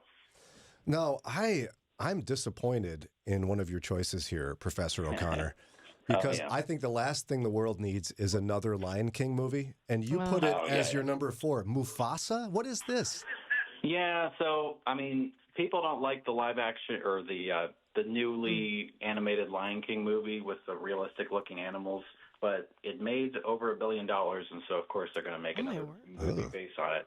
And this is sort of a, like, Maleficent, Wicked-style story of Mufasa and his, I guess, it's like a prequel to how he became Mufasa as we know him in The Lion King. And listen, it could be bad, but there are some filmmakers behind it that I think are very talented, and I'm curious to see what they do with it. And, Disney's been hit or miss the last several years, and who knows what could happen, but I'm at least going to keep my eye on it. Yeah, I wonder if they're going to have any new ideas in the next century. Do you think? Well, as long as we keep paying to see the live-action remakes and the sequels, they what reason do they have to make original films? And they had an original movie last year called Wish that nobody saw, or at least not many people saw. So I think it's important that we, especially as Christians, if we're interested in certain movies and we want certain movies to be made, it's important that we pay to see them, because that motivates studios to say, oh, they will go see this original film, or they will go see, in the case of Oppenheimer, a really long movie that's very talky and R-rated and things. Or in the case of a movie like Sound of Freedom last year, people didn't expect it to make, $200 million at the box office. And so, of course, we're going to get movies like it in the future. Yeah, and we seem to be in an era of reboots and prequels and sequels that nobody asks for. So is it simply a reflection of box office results that we keep going to these things, or what's that about? That's a big part of it. And I think, too, the fact that a lot of the movies that are coming out right now, like the Indiana Jones sequel, were planned before COVID, and a bunch of money was already spent on them during the pandemic. It's like, well, now the interest is lost, but we have no choice but to just move forward and make this and see how it does. And it's actually led to a couple movies either, not doing well at the box office or just being canceled before they're released. There was I think, Batwoman movie on HBO Max that was supposed to come out that they just canceled before finishing it. And that's been a point of debate for a while. So it's a long process to make a movie. And so it's some of the decisions that are being made about what movies to make. Now I'm thinking that some studios are saying, I really wish we hadn't spent $300 million making this movie that nobody ended up seeing. And now one of my favorite movies of all time is Gladiator. Maximus! Amazing film. I'm a little concerned that the sequel coming out this year, Russell Crowe hasn't looked in the best shape, but perhaps you can encourage me in this. You're looking forward to it? Yeah, who knows what it could be like, but I'm curious to see what it is like. But it's Russell Crowe is not in it, but I think the movie's about his son in the movie, or some kind of relative of his character who's grown up and is now probably avenging certain things that I don't want to spoil. But it's from a lot of the same people that made the first Gladiator, and they can be hit or miss with me too. But I'm interested to see what they do with it. Now, we have a couple of explicitly Christian movies coming out this year. The first one I want to hear from you about is Cabrini and Bonhoeffer. I've heard of Bonhoeffer. Who is Cabrini? Right. So Angel Studios, the company that put out Sound of Freedom, they are releasing at least a couple movies this coming year. One of them is about a Catholic missionary, Francesca Xavier Cabrini, and having not really been familiar with the story myself, I don't want to talk much about it, but I'm interested to see what they do with it. And they are also releasing a film at the end of this year about Dietrich Bonhoeffer, which I am interested in seeing that. I love his story and curious to see what they do with that too. Now, here's one of my honest concerns, and people can get mad at me if they want, but a biopic or biopic, however you say it, of Bonhoeffer, I would love to see that. I'm a little concerned about that in the hands of Christian filmmakers, because quality isn't our strong suit, and cinematography. Sure. It's interesting. From what I remember, there are at least a couple filmmakers behind the Bonhoeffer movie that have, they're not amateurs, they're very talented behind the camera, and so that gives me hope. But again, I think that's the reason why, as Christians, if we see something come out that we believe in terms of its worldview and its messaging, it's a tough thing to ask. Do we want to see a movie that's not really that good, but it affirms what we believe? The truth is, if we do go see those movies and they do well and encourages other filmmakers and studios to make more movies like them at better quality than those other movies. So, for instance, there's a movie coming out in August from the same people that made the movies Fireproof and War Room and those films. It's called The Forge. And, those films have grown in quality as time has gone on, and I think that's because people believed in them and they wanted to see more of those movies, and so they've been given a lot more resources and money and time to make movies of better quality. Now, just for clarity's sake, is it biopic or biopic? I think it's biopic. Yeah, it's a movie about a real life person is a biopic. Biopic. Okay, because we have another biopic coming out, Unsung Hero, and it's a Christian movie. Yeah. Tell us about it. Yes, So Kingdom Story Company, which is the studio behind Jesus Revolution last year and a bunch of other films, they have a couple coming out actually in the next few months. One is called Ordinary Angels. It comes out next month with Hilary Swank. And then Unsung Hero is a biopic about the family that launched Rebecca St. James and Joel and Luke Smallbone from For King and Country. They made a movie about their family's journey from Australia to the United States and the ups and downs that they saw. And both of those films were, I'm excited that both of those films had Cedarville graduates working on them, and they're coming out in theaters in the next few months. Tell us more about that. Cedarville graduates, what was their role in the film? One in particular was the editor on both films, which is the person who takes all the footage that's shot from the movie and chooses how it's arranged and what shots follow each other and the pacing and those things. It's an important role, and we have a lot of Cedarville graduates in the film and video side of our digital media major that have gone on to do projects like that, and it excites me. It's a really cool thing for them to be a part of. And it's the perfect chance for us to remind folks that if your kid, your Christian kid, is interested in filmmaking, in art, in journalism, broadcasting, all those kind of things, Cedarville University is a place to go for that kind of thing, where Assistant Professor Sean O'Connor is a professor. And what kinds of majors can folks have there in your department?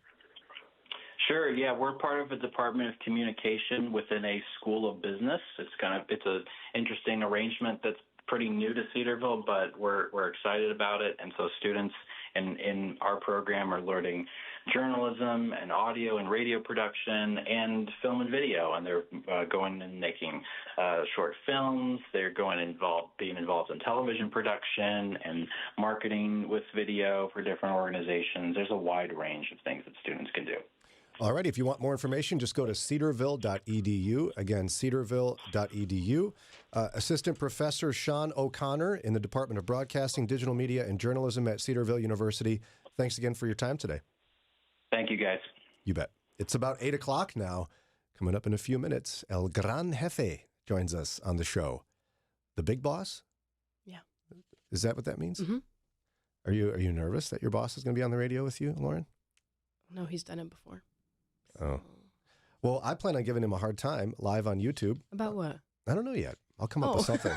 Okay. But he's going to join us to talk about Walkworthy Men's Conference. It's coming up. We want to have you part of that.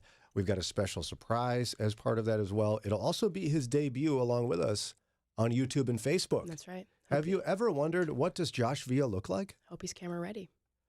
Well, is he ever? Yes is the answer. Yes. I don't want to get in trouble. And we'll continue with that. And if you want to watch us live, you can do so. Just text the word live to 440-546-2255.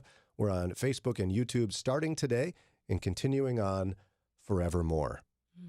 I would assume. Text live to 440-546-2255.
Mornings with Brian, 809 WCRF, as if the day couldn't get better. And yet it just does. We're broadcasting live today on video via YouTube and Facebook. I hope you've joined us. Many of you have. If you don't know how to find us on there, just text the word live to 440-546-2255. 440-546-2255. Although we're a little concerned we're about to break YouTube. We're going to break the internet? I think we might, because our next guest, live on this show, everyone's favorite boss, Josue Villa, station manager, WCRF. You amaze me, Brian. Every single time. Thank you. Every single time you bring people on, you find a new and unique and fresh, different way to make them uncomfortable. Yeah, you're amazing. Wow. I think that's a spiritual gift. Yeah. Is it? Yeah, I would probably think so. Lauren, you went to Moody. No, it's not. It's not? No. Hey, good morning, everybody. Good How morning. are you doing? Happy New Year. Yeah. Everybody well? We're doing great. In fact, we're sending a special shout out as well to our friend Daria, who spent so many months working hard on making this video stream work. I know. Daria's amazing. She's been working hard. Absolutely. Oh, no. Yeah. And I don't think she slept at all last night. I didn't. I woke up at 2. I did. I got a little sleep after that, but not much. I mean, because people might think, oh, yeah, whatever, just put up some cameras and hit go. It takes months of planning. Daria, you've been stressed about this, but as expected, it's going famously. I surprised myself with how well this is going. What you don't know, and Alan will attest to this, as of Friday afternoon, we weren't sure if we could go on this morning because we were having major issues with our network. So I drove halfway to Youngstown to get a special Wi-Fi router. Wow. Yeah, I didn't know it was that far. I didn't know that. Yeah. Daria is amazing. We love Daria. You can go look at her right now and go like, wow. Not right now. I've got a 3-square with you, Josh. Well, she's actually right behind my right shoulder there, if you can see, kind of. I got me cropped out. Yeah, there you go. Josh and I keep looking at each other in meetings like, well, Lauren and Daria just run the place now. I still don't understand how they came to work with us. I don't either, and I can't keep up with either of them. It's kind of the same prayer that I say about Mimi. You know, been married 29 years, and I'm like, Lord, please don't let her wake up one day and realize the mess I am, because she'll be out of here so quick. Right. But hey, speaking of quick, right around the corner, Walkworthy Men's Conference. We're excited. Let's talk about the lineup this year. Yeah, absolutely. It's just under 8 weeks. And we are super excited because obviously, you know, the holidays always tend to kind of take up a lot of time and they get in the way, quote unquote. But we are so excited to launch full blast now, Walkworthy. I'm going to talk to the men specifically and to the women who have men that in their lives, husbands, sons, son-in-laws, grandsons, people that that matter to you. This is a wonderful opportunity for you to give a gift of a registration to a conference that has been going on now for close to 31 years in the city of Cleveland, in the region. And it's the Walkworthy Men's Conference. And the Walkworthy Men's Conference is based, in case you're wondering, why Walkworthy? It's based around the biblical verse of Ephesians 4:1-2. It says, walk in a manner worthy of the calling with which you have been called, with all humility, all gentleness, patience, showing tolerance for one another in love, being diligent to persevere, or to preserve, better said, to preserve the unity of the Spirit in the bond of peace. And I'll tell you, having been in this conference now for 5 years, there is no better example of that verse.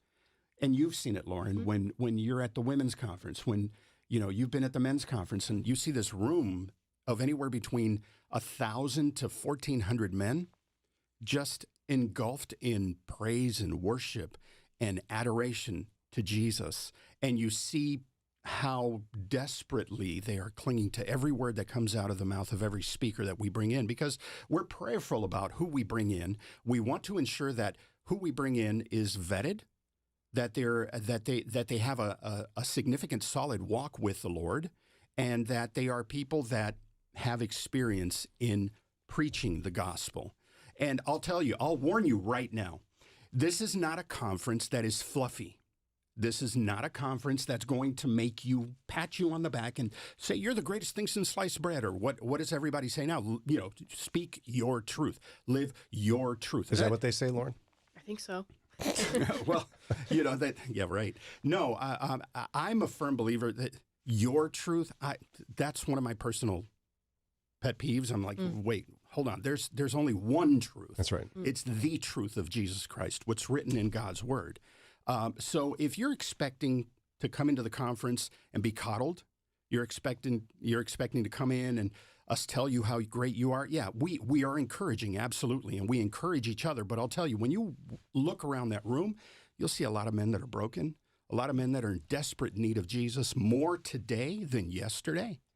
And that's what we want to highlight at this conference. And where's it going to happen? It's happening at Canton Baptist Temple, 515 Whipple Avenue. I love that church. I love Senior Pastor Mike Frazier.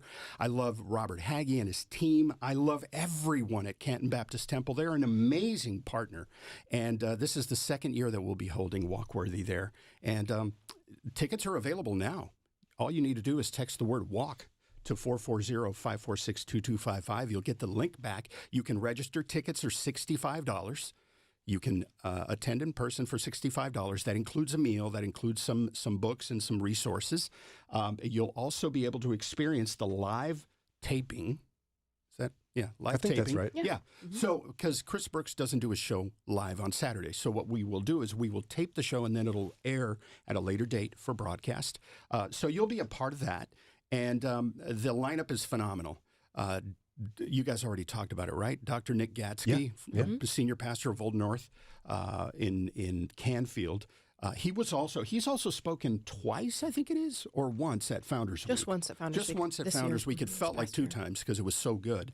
And then also Chris Brooks, who is the national talk show host for us, based out of Detroit, somewhere in the area of Michigan, with Equipped. And closing it up, as always, Dr. Mark Jobe, president of the Moody Bible Institute. Now, you mentioned there'd be no coddling. No. There will be just a little coddling. There's Really? one guy who needs coddling at Well, yeah, Walkworthy. they can come up and hug you. That's absolutely right. Well, and as Lauren, well, no, no. Oh, is that not it? I don't like Just a tight hug, lean the head into the shoulder? No, Whisper I don't sweet want a nothings? hug. But what I'm saying is, like, I need a lot of coddling during conferences, don't I, Yeah, Lauren? you do. Yes, absolutely. Yeah. Just Yes. like, don't do that, Brian. Wait, sit down. This is what you're. So I'll be coddled. You won't. Right. No, absolutely. So this is the opportunity that you have to get your tickets, invite a friend. Maybe you're a part of a men's ministry at your church and you can't come out to Canton. We'd love to see you there. But if you can't, you can also buy a group registration. It's $300. The group registration is available so that your church group can buy the registration. You can stream it. I've known of various churches. There's a church up in Saginaw, Michigan that has been contacting me asking, so when are you guys going to do this? It's up live now, brother, if you're listening. So you can also buy an independent individual registration to view the event on your own at home, and that's $55. So just all I got to tell you is just run out and do it now because we've only got about 7.5 weeks left. Well, and if you want to bring an unsaved friend, I would highly encourage that, as Dr. Mark Jobe always closes with a gospel presentation. Last year, a bunch of guys came up and got saved. And I will say as well that our plan is again to do a live simulcast of the event at Lorraine Correctional in Grafton. Yes. And a bunch of guys at Lorraine Correctional got saved last year. Praise God. And I know some of you guys are listening this morning. God bless you. We're glad to have you with us. Well, and that's a wonderful thing. And that just speaks to the far-reaching nature of this ministry and of WCRF, the ministry, Canton Baptist Temple, the overall idea and the vision that was birthed years ago to do a men's conference in this region. And I've got to say, I mean, just looking around, I think this is one of the longest-running men's conferences in the country, if I'm not mistaken. But I've been mistaken more than I've been right. So don't take that for gospel. But it has been a long time. And last year we also had a group of gentlemen. You remember, Brian, that drove up from Oklahoma, I think it was, that drove up and joined us. We also had part of the ministry that brought in the soldiers, the injured. Samaritan's Purse. Samaritan's Purse. That's what it was. They brought in some wounded vets. Wounded vets. That's what it great. was. So, we're excited. We're ready to go. Obviously, with the little bit of time that's left, just implore you to jump online and grab those tickets. Send a text with the word WALK to 440-546-2255 for more information. And with your blessing, El Gran Jefe, Yes, sir. may we give away a pair of tickets. Yeah. And it's a pair, Lauren? That's what we got? It's a pair. All right. Wow. We have a pair of registrations to give away right now to the Walkworthy Men's Conference. Again, Saturday, March 2nd, Canton Baptist Temple. How do you win? You call right now, 440-546-2255. We're going to pick a random caller to be our designated winner right after this little break and song. Again, you call right now if you want a free pair of registrations to the Walkworthy Men's Conference. 440-546-2255. Again, 440-546-2255. Call right now.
825.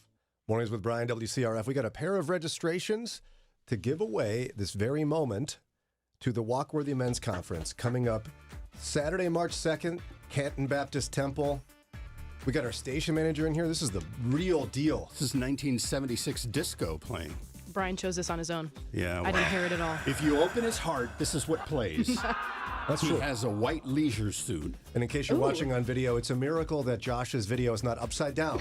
As during the break, he touched something. Still doesn't I look have great. I don't know what he did. I have no clue what I did. We're live on YouTube, and the man, we don't know, he pushed one button and everything got wrecked. That's why they don't have me in an office with a bunch of buttons. Oh. All right, so I got to pick a random caller here to get these pair of registrations. Let's see, eeny, meeny, miny, and then there's, was it Mo? Mo. Let's pick this one. All right, hello, who's this? Hello? Talking to you. Hi, who's this? Is it me? Well, I'm talking to you. What's your name? No way! Oh, yay! Well, I know you're excited, but what's your name? My name's Aniki. Aniki. Okay, awesome. Aniki, why are you excited and calling me? What's that about? Because I want to send my husband to Walkworthy Men's Conference. Oh, what an amazing wife. Wouldn't that be fun to do not that? like in a rude way. Like he wants He needs it. I want to Shape up, buddy. have him go for free. It's like Josh said, no coddling. Send him. Well, here's the good news. You won! Yay! Congratulations, Aniki. You now are the proud owner of a pair of registrations to the Walkworthy Men's Conference coming up Saturday, March 2nd, Canton Baptist Temple, featuring Dr. Nick Gatsky, Dr. Mark Jobe, and Chris Brooks. You said you're sending your husband? Who do you think he'll take with him? I don't know. One of his friends, I guess. Yeah, why not? There you go. He's got to That's decide awesome. that. She did her part. Yeah, exactly. Yeah, I can't go, so somebody else. Now, what radio station just gave you a pair of registrations to the Walkworthy Men's Conference? Moody Radio, WCRF. Is that the right answer? Yes, it is. Yeah. Yes, it is. Aniki, you stay on hold. Daria will get you that. information and send that off to you as quick as we can. Be listening this week, as Lauren has reiterated to me. We're giving away tickets this week. Every week. Every week. Every week. Tuesday, Thursday, and Friday. That's right. Right. Every Tuesday, Thursday, and Friday from now until the conference. Yes. I got it right, didn't I? Yes. I'm correct. It's a struggle sometimes. Barely. Now, okay, with that in mind, we have a few moments here. Our station manager's in. And if you've missed this, we're live today for the first time via YouTube and Facebook. Just text the word live to 440-546-2255. Josh is taking a picture of me. Should I smile? No. You Okay. didn't, so I'm not going to. Okay. So if you notice in the video, and you should check this out, you can go back and watch it later today. There's a piece of paper back here. If I back up, there's a piece of paper. I Hear it was on the radio, wondering what that says. taped up underneath a big TV with a bunch of numbers and things for me to look at. And it says 0 days with fear. Oh, Right. Now, yeah, that's good. Lauren, do tell what this is about. Well, it started about almost a year ago when I started this job.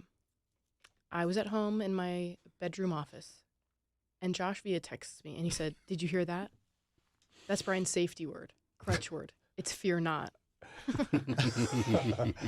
Which means Brian says it when he's trying to find his words. He says, "Fear not." Or he's a little nervous or Yeah. uncomfortable. Yeah. Or something unexpected happens in the Yes, studio. that's right. Yeah. It's called a crutch word. We all have them. Yeah. And you all have had fun with this for a year. Yes. Yeah. So every time you say it, me and Josh text each other. Or if Yeah. you're like on a real rampage of saying it a lot in the morning, we'll text each other. So now we're going to start tracking you of your days with fear. A real tally. A real tally. Well, and it's got a sound effect, right? Yeah. I also have some beads and a cup. Oh, And this cup's going to keep cool. filling up and up and up every time he says fear What's it not. going to sound like? Oh, that's cool. So maybe if you don't catch it and I do, you'll hear that and be like, oh, he said fear not. Yeah, so just when you hear that little clinking sound, Yep. that's when he said the word fear not. I'm That's working right. really Or the hard phrase. to not do that, but fear not. I will. Oh. I did that Hold on on, purpose. hold Does on. that I count? was No, about no. to update your sign back there. There it is. There it is. Time to change the sign. Well, and Daria also discovered I have a secondary crutch word. Yep, it all worked out. Oh. Right. Ron had one too. What did Ron say? I don't remember. He barely has any. Yeah. No, But but, it's a thing. Ron brought up a third one that you have. Oh, really? Yeah, that's funny. I'm not even aware of it. Josh, but it's not just me, right? Dang, you're in trouble. Wow. When you were that came really sharp towards me. You were like a radio DJ, like, how you doing? Back I'm a long Sugar time. Bear. Sugar Bear, yes, back in the early 90s. Did you have a crutch word? I mastered all of them. I mastered all of them. Wow, I'm sure you did. Yeah. But nonetheless, you can watch Lauren do this. If you're not. I said nonetheless. Oh, there you go. But now is that going to become it? No, it's okay. We'll see. It's all going to work out. But show us one more time, those watching on Facebook or YouTube. You've got your little dish I have and your little cup. my beads that I took away from my son because he was getting them all over the house. It's okay. We already told him we're not playing with these anymore. And now I just drop a bead. Every time I say, That's right. fear not. Yeah. Okay. There You it have two is. now. Yeah. Can I For all always, the pastimes. Yeah. can I always count on you guys to hold me accountable? We need to get a bigger sign, though, kind of like when you're driving down the road and it says 0 days without an accident. We need to get a bigger one behind you like that. Yeah. I could that sounds find great. like one of those roll-away whiteboards in the studio. I was Oh, going to get right. one of those. Yeah. Yeah, all that sounds real fun. Thanks, guys. Oh, you're welcome. We love It's you. fun for us. Yeah. That's a guess. That's all that matters. All right. Well, coming up here after a quick break, we're going to come back and chat with a friend of ours. And it's all going to work out. His name is Kenneth Samples. Let me tell you. See, you have me all flustered and I can't say it. He's I from can't say Reasons to Believe. I can't say it. Okay. Don't be afraid. We have it all. We have it all put together. Yeah. But Kenneth Samples from Reasons to Believe, where he's a philosopher and theologian, and he's going to talk to us about New Year's resolutions.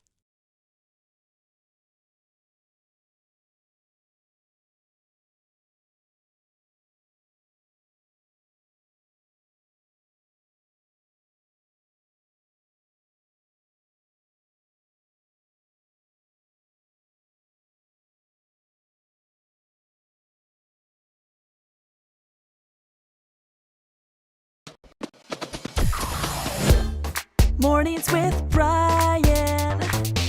Moody Radio Cleveland. 103.3 at 6 to 9 a.m.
8:38 on Mornings with Brian, WCRF. Special thanks to Mike Reynolds for being in for Ron Eastwood today. Mikey Mike, did you set any New Year's resolutions this year? No, never do. You don't want to grow and change at all? Oh. Yeah. Wow. I'm Brian. just kidding. I'm kidding. No, that, and I never follow through with them. Yeah, so why make yourself feel bad, you know? Yeah, I mean, so far I'm doing pretty good. I decided I'm going to read or listen to the Bible, read and or listen to the Bible all the way through, Good. and I've gotten most days so far. Nice. That's pretty good. You've done eight times out of 365. Yeah. Now, Sheesh, Brian. I'm only giving you a hard time because the three of us also said that we struggle to set these things / accomplish them. Right. Mm-hmm. So maybe we'll get some help today. Kenneth Samples is with us, philosopher and theologian at Reasons to Believe. Welcome to the show, Ken. Thank you. It's good to be with you. Now, oftentimes people focus on like diet and exercise and all that. Why do they fail so often?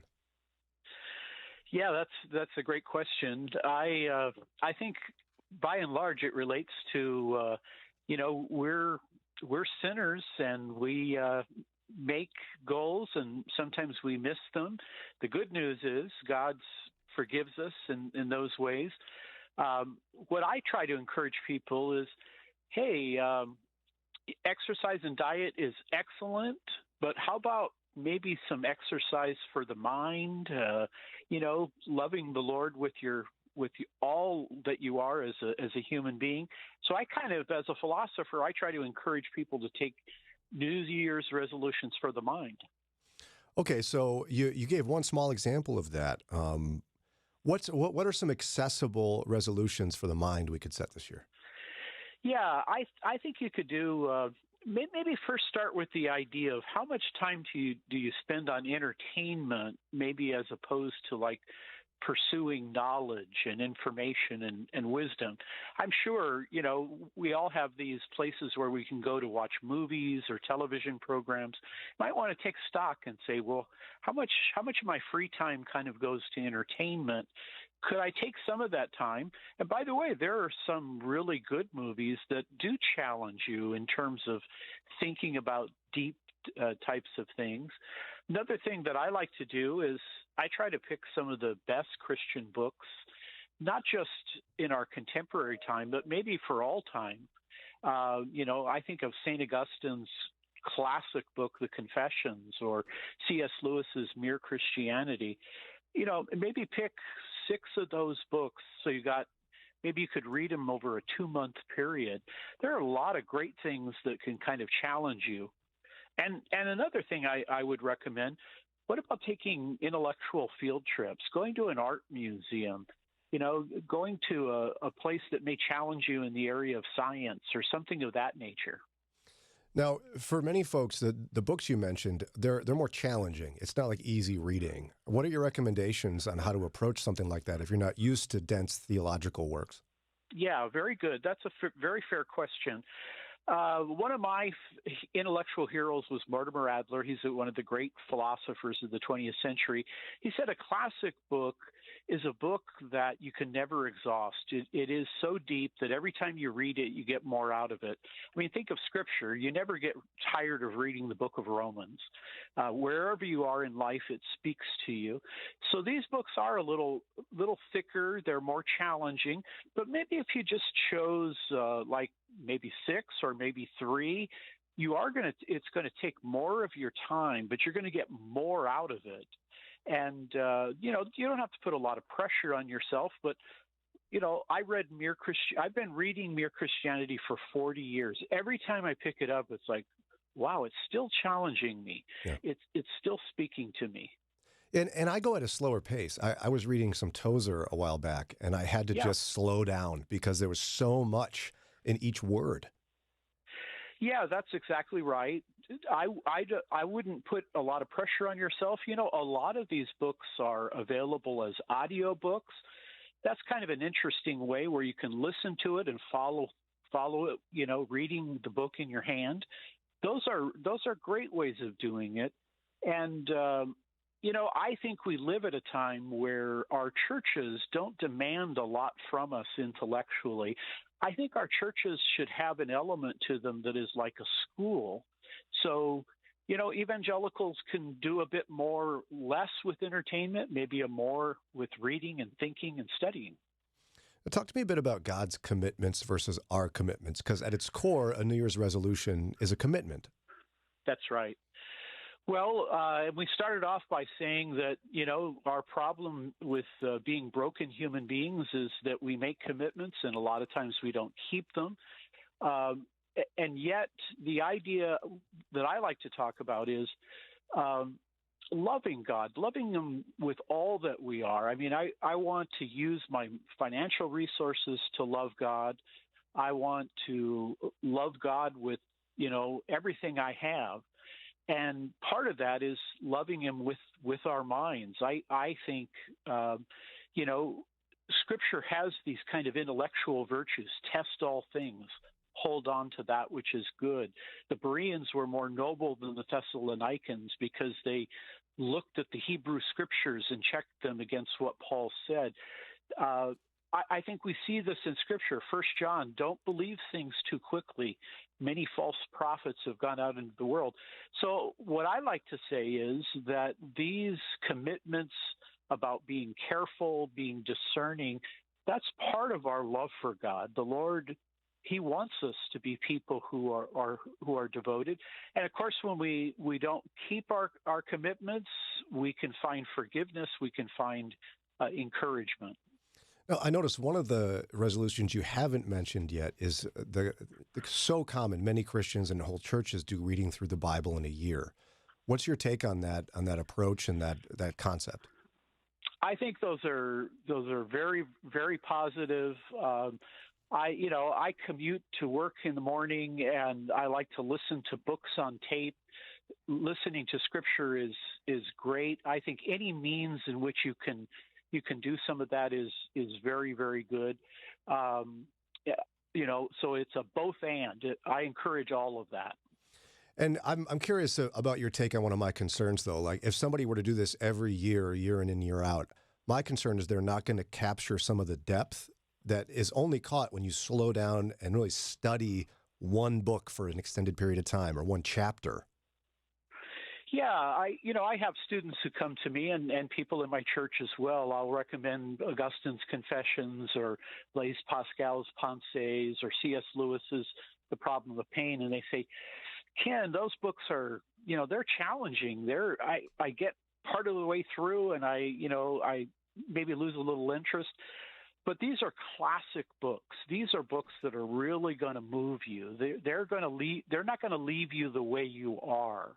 And I'd like to encourage Christians to say, hey, the reason you're having a little struggle is because these are really Christian books through the centuries, and they're very, very rich, and they'll pay back what you put in.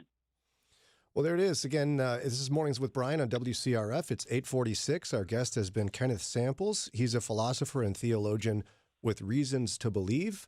If folks want more information about some of what you shared today or about the ministry, how do they get that? You can go to reasons.org. I even have a couple articles there on New Year's resolutions.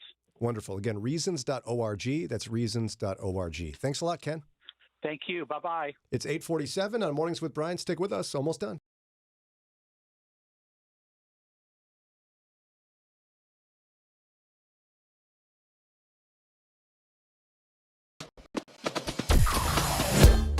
Mornings with Brian. Moody Radio Cleveland.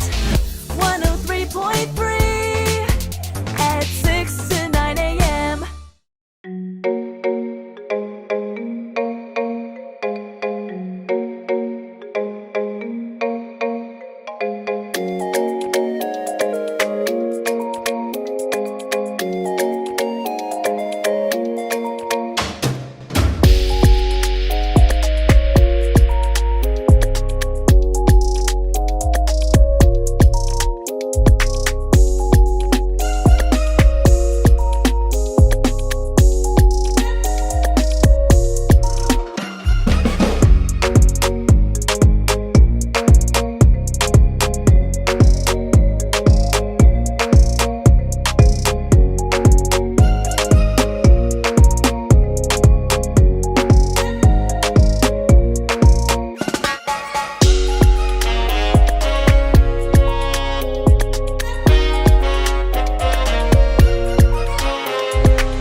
Lauren's favorite band, Skillet, right here, WCRF, 853. Mornings with Brian. Again, our first full broadcast via video on YouTube and Facebook. You can text live to 440-546-2255 to check it out. You can even go back, right, and watch it again if you missed it. Yeah, I'm not sure exactly when it'll be up. I'm still trying to figure that out, but you can watch it again. So check it out. Now, we have a debate off the air, which I'd like to bring on the air. We were chatting about our weekends, and as Lauren describes more of her life to us off the air, I'm convinced she's what we call in the business or in life, crunchy. A crunchy mom. You're a crunchy mom. Okay. So tell us what you did this weekend. Let's see how crunchy you are. You want me to go from Fridays to Sunday? Well, we don't need that much detail in your life, but I made my own chicken broth. I do that. There's nothing crunchy why? about that. Why would you do that? You've got bones left over, right? Yes. It saves you money. You cut off the ends of celery when you're making meals. You cut off the ends of carrots. You don't use some of the onion. You just plop it in there with some water and Or salt. you walk with your cart and you in the soup section and you grab for like a few cents a huge container. Sorry, a few cents? Where are you going? I was at Walmart yesterday getting chicken broth. The price had jumped 30 cents in a week. So 32 ounces, it's like $3 at least. I went to Urban Dictionary. Oh, great. And I looked up what crunchy is. And what I like is one of their examples of how it's used in a sentence. And I feel like this is you. I'm heading out to the crunchy store to pick up some fair trade chocolate and tea tree oil. Do you need anything? I feel like you've said that. No, I haven't. It was a different kind of oil. I just said off air that I made my own rosemary oil for my hair. Good for you. For your hair? Yeah, I don't know if you know this, Brian, but when you have a child, you lose your hair. So I'm trying to combat that with rosemary oil that helps your hair grow. Right, Mike, you ever put any rosemary oil in your hair? No, I just go for Crisco. So, you don't think that makes you? I feel like that's crunchy adjacent. See, that's just somebody unwilling to commit, is what that is. Crunchy adjacent. I feel like if you're making your own rosemary oil to put in your hair, you are like you're crunchy mom. Crunchy mom. Adjacent. Then you make your own jams and your own. What? I don't make my own jam. You churn your own butter though. No. You would if you had more time. We don't have butter in my house. Oh, that's right, because of the milk allergy. Yeah. If there weren't milk allergies and you had the time, no, that's too much. Would you churn your own butter? No, that's too much. That takes a lot of work. Am I the only one who thinks that she's? I mean, it's more than adjacent. It's just you. Lauren and I were talking off air. To truly be a crunchy mom, you have to refuse to vaccinate your kids. See, it doesn't say that on the internet. I use no chemicals in my house, like with my cleaning products. Okay. Crunchy adjacent. I don't use cloth diapers, so that's really crunchy to use cloth That's diapers. just smart, because who wants to scrape that thing out? A lot of people do that. Well, I know they do. It doesn't mean that they're right. I don't raise chickens. Brian, you have chickens. Yeah, you're crunchy. And a donkey and 2 goats. Well, that's not make crunchy. you? That's just awesome. That's just, wow, that guy's interesting. Look at get down with your crunchy self. And yes, Brian, you're the only one who thinks I'm. No, that person said get down with your crunchy self. That's you. Crunchy adjacent self. So She said, good for you. So happy you ladies do this. Yes, Brian, you're the only one. Now, it says on Urban Dictionary, this is an adjective used to describe persons who have adjusted or altered their lifestyle for environmental reasons. And they tend to be like vegetarians, vegans, vegans. They're conservationists, environmentalists, neo-hippies. I'm not those. That doesn't describe Lauren, though. They go to natural food stores. No one can afford to do that. Except, no, you're blushing a little bit. I don't go to natural food stores. You don't go to. I would if I could. You would see. I knew but it. they're expensive. So it's then, not economical. So if you're crunchy adjacent, what would you label me then? If I'm like, I'm buying my food. Just regular. I'm just regular? That sounds kind of mean. No. What do you want to be called? I don't know. I don't know all the labels. I just live my life. I'm not going around putting oil in my hair, rosemary oil. Well, maybe you should. How do you make rosemary oil? I don't know. You can just mix some stuff, put it on the stove. So you're cooking up your shampoo, basically. Not my shampoo, my spray. You're not one of those no deodorant people, are you? No, absolutely not. No, I wear deodorant. Because that's crunchy, right? If you I make your do own. aluminum-free deodorant, Oh, but I do wear deodorant. I look for extra aluminum in mine. She's just Oh, very aware of what she's putting in her body and feeding her family. Give her a break. I'm just talking. Daria, you're not the keep that deodorant away from me person, no, are of you? course not. Now that's legit crunchy, That right? is. And I don't trust those people. I used to room with one of those people. Oh no. My How college- did that go? We don't talk anymore.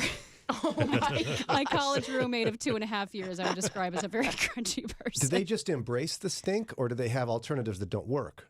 I think she showered, thank God, but she just didn't wear anything. Mike, analysis. I had a roommate that decided he wasn't going to wear deodorant anymore. Why? What's with roommates? I don't know. They're weird. I don't know why he decided this, but he was like, well, if you start smelling, you just shower.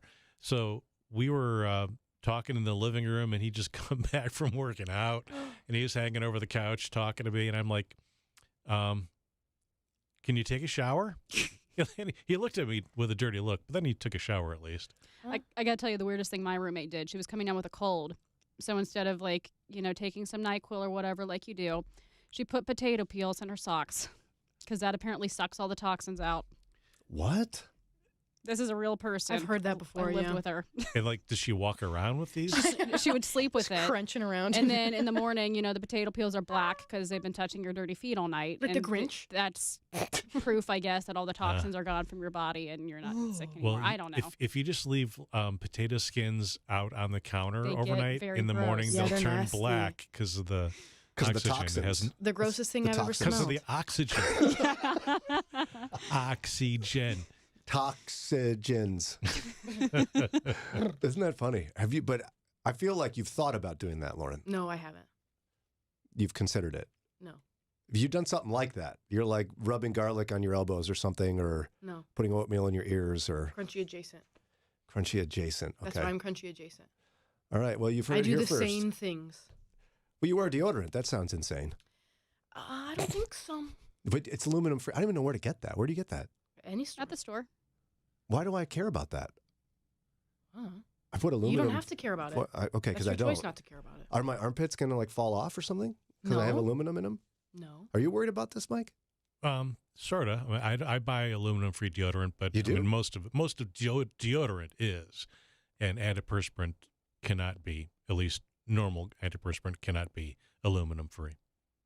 Okay, well, Tom's, like the regular brands. if you're concerned about any of us smelling, I'm the most likely to smell good because I've got lots of aluminum on my pits. On my pits. Okay. With that in mind, we got to go. That does it for another day. Again, text live to 440-546-2255 to get the link. You can go back and watch our live video at some point today. Special thanks to Daria for all of her hard work making today happen. We'll talk to you.